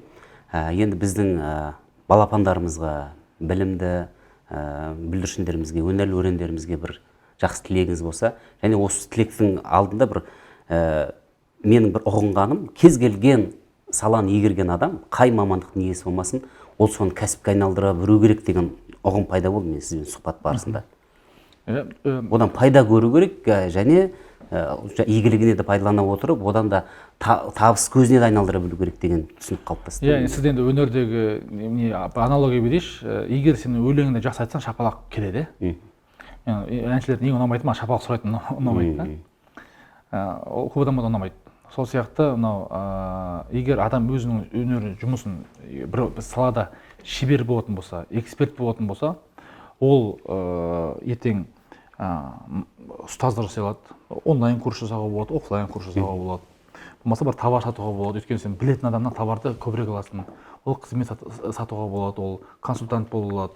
То есть бір жұмысты меңгерген адамның 10 түрлі ақша табу моделі бар да. Кәсіпкер болмайық. Сондықтан да егер де сен бір саланы шынымен жетік меңгеретін болсаң, мысалы айталық, елеме қарапайым мысал айтайын. Мысалы үшін қазір ресторан саласында сен сервис беретін адам болатын болсаң, қазір бар бір-екі адамдар. Еврей ұлтының адамдары, мен еврей ұлтының адамды жамандамаймын, ол кісілерден өте көп үйренетін нәрселерім бар, өзімнің ұстазым үлкен ағаларымда еврей, одан қатты қашпаймын, бірақ еврейлердің мықты жағы бұлардан көрінбейтін жерден ақша жасай алады да. Тойхана сияқты оған любой ақымақтың бас жетеді оған. Көріп тұрады, тойхана көп тұрған, бірақ көрінбейтін жерлерден ақша табу өте үлкен искусство да, мысалы үшін. Өте үлкен өнер. Аналарды қарап отырсаң, мысалы ресторан саласына қарасаң, өңшең соқты еврейлер жүреді. Еврейлердің көбінесе байқап жүру керек та, мысалы баяғыда типография жүретін, қазір кетіп қалды, қазақтар көп кетеді. Қазақтар болса бағын түсіріп жүреді деп айтады ше. Солар мысалы ресторан саласында сен болсаң, сен қазір номер айдың бар, көп мысалға 3 жыл осы салада жүр. Мен саған гарантияны 3 миллион табасың айына. Просто сен өздері ресторан келіп тұрады. Сен еще оған келіп сервисін көтеру арқылы доходын көтеріп берсең, артыңа жалынады саған. Мысалы үшін тот же дизайн Абай Омар деген дизайн. Қазір ана жерде очередь жігіт қазір енді жете алмайды. 50 мыңға жасайтын қазір логотиптер қазір 500 мың 1 миллионға шықты уже. Неге? Өйткені ол да шеберлігін дамытып жатыр. Қарап отырсаң, қазір андай бір кеше бізде Мердек мырзаның бір несі бар, құрақ көрпе деген бір құрақ көрпе шығарады Қызылордада. Сол кісілер кеше құрақ көрпенің тігуді үйрету арқылы миллион теңге тауып отыр айына. Құрақ көрпе тіге дейсің. Ондай сала жоқ. Ақша табуға мүмкін емес дейтін ше. Тек қана соған кішкене бейімделіп, жаңағы соның бір түбіне жетпей қалса да, хотя бір 70%-іне, 80%-іне барса өзі келіп қалады ары қарай ше. Сондықтан енді біздің жаңағы көрермендерге айтарым, енді айтып отырмын, ақыл айтудан соңғы өзім өзімді ақыл айтудан кішкене неғып жүрмін да, ұстап жүрмін же. Негізінде былай айтады ғой, ақылды типа достойнылар айтады, ақыл айтатындай ақыл көбейіп кетіпсің ғой деп айтады ғой. Жоқ, қазір бір ақыл айтпаудың өзі қазір жақсы болып жатыр. Қазір ақыл айтпаған адам более выигрышный позицияда, өйткені елдің бәрі ақыл айтады ше. Сондықтан ақыл айтатындай жағдайда емес, бірақ өзім байқағаным, мынау сүйген ісіңе, сүйген жұмысыңа деген махаббат бөлуге және де сонымен айналысуға біздің құқығымыз бар деп ойлаймын. Бұны конституцияда жазып қойса болады ше, сүйген бір ойлайды ғой. айтады Қазақстанда қандай идея бар, ұлттық идея деп айтамын да. Ұлттық идея, мен ойлаймын, бақытты әрі табысты қазақ деген нәрсе бұл негізі ойлаймын. Жаңағы оны ұлттық идея депші, оны былай қарасақ Абай айтады ғой, жаңағы 33-33 қара сөзінде, яғни өзінің адал кәсібімен адал кәсіппен өнермен деймін, адал өнермен ақша тауып жүрген адамнан асқан осы қазақтың қазір әулиесі дегендей қылыпшы. Шынымен де егер бір нәрсені до конца соңына дейін апара алатындай болатын болсақ, апармауымыз да мүмкін. Бір ұнаған нәрсемізбен айналысуға құқығымыз бар екенін ұмытпау керек. Осы құқығымызбен біз қолдануымыз керек. Және де мен мысалы үшін негізі өзім тез сөйлеймін. Қазір жай сөйлеп тұрған түрім, бірақ сол кезде арманым болатын, саған Дариға Тұраңқұловадан дәріс алып жүрдім. Лиза апайдан алдым. Иә, конечно, ол маған қатты жаңағы сорлығын сезінесің деп қатты Дариға апай рұқсат ғой. Сорлығын сезінесің. Сол кезде мысалы үшін қазір сөйтіп қарап отырсам, Метод Шонбай деген бизнес FM-де алғашқы қазақ тілі бағдарлама жасадық. Осы бағдарлама үшін спонсор алған жалғыз не болатын, бағдарлама болатын да. Соны алдық, ұлттық неде Қазақстан ұлттық арнасында мысалы үлкен реалити шоу түсірдік мысалы үшін. Алматы қаласы өзінің бауырына басып отыр. Не үшін айтып отырмын? Мен негізі қарап отырсаң тез сөйлейтін, түр әлпетінде қатты актерлығы келмейтін, 20-25 жасқа дейін осы безеумен күрескен бала адам басым қазан бастап айтады маған. Құдай мүмкіндік беріп жатыр. Жаңағы бизнес бойынша да қатты орысша мұндай үйреніп жүрген адам едік деген мысалы үшін. Бүкіл нәрсені мүмкіндік Құдай беріп жатыр. Қазақстанда негізі мүмкіндік жоқ деген адамға мен келіспеймін. Құдай көріп тұр ғой, әйтеуір, иә, в итоге танытар алышасыз, бірақ ол танысты Құдай береді әйтеуір кейде ше. Сондықтан да Қазақстанда мүмкіндік негізі өте жоғары. Иә, өзінің ана бір кемшілігі бар мемлекет. Қай мемлекеттерде барлық жерде кемшілігі бар. Мен Қазақстанда бір көзі соқыр жақсы көретін адам емеспін. Қазақстанда мен әлемді аралап, мен бұны мойындадым. Түсінген жоқпын, мойындадым. Алматыны мен мысалы үшін ең жақсы көретін қалам екенін мойындадым. Мен қайтамын, Барселонада тұрдым бір ай, бір айдан бастап Түркияда тұрдым, Лос-Анджелесте бардым. Мен қазір әлемнің кез келген жерде мен қазір смело бір жыл тұра аламын. Бірақ Алматы маған мысалы үшін өзіме қарап отырсам қазір ұнайды екен да маған. Бұл анау адамдары да бәрі, бар минустары, бірақ бәрі жерде минусы бар да. Сондықтан да мен әдемі мемлекетке кеткім келмейді, бірақ сөз бар екен, әдемі мемлекетке кеткім келмейді, мен тұратын мемлекеттің әдемі болғанын қалаймын дегендей ғой. Ол қалай болады жаңағы Ататүріктің жақсы сөзі бар. Осы сөзім аяқтаса болады екен негізі ше. Патриот деген дейді, патриот деген өз жұмысын жақсы істейтін адам дейді болды. Өз жұмысын ең жақсы істейтін адам бұл патриот дейді. Болды. Мынау көп сөз керек жоқ деп айтады ғой жаңағы Ататүрік негізі. Сондықтан да мен ойлаймын, егер өз жұмысымызды біз жақсы істейтін болсақ, қандай іс болса да бізден асқан патриот жоқ деп. Өйткені патриоттықтың өлшемі жоқ, ешкім өлшемейді. Көкірек ұра берген не пайда? Бір амалға қараймыз ғой. Енді Ататүріктің тағы бір сөзі бар, түріктің түріктен басқа досы жоқ деген. Сол сияқты жаңағы Қуаныш Шонбай мырза айтқандай, кез келген адам мен кімді өзгертемін деп емес, мен қалай өзгеремін деп, және оның ішінде өзіміздің баба тілімізде, ана тілімізде, мемлекеттік тілімізде сөйлеуімізді өз-өзімізге қазірден бастап талап етсек, біз керемет ел боламыз деп сенемін. Қуаныш мырза, Алланың нұры жаусын, еңбегіңізге береке берсін, біліміміз шыңдала берсін, зеректік пен зейінімізді Алла тағала аша берсін. Осы Дарын онлайнның ұжымына, көрермендеріне, барша қалың қауымға үлкен рахмет айтамыз. Бейбіт елде баянды ғұмыр кешейік. Келесі кездескенше.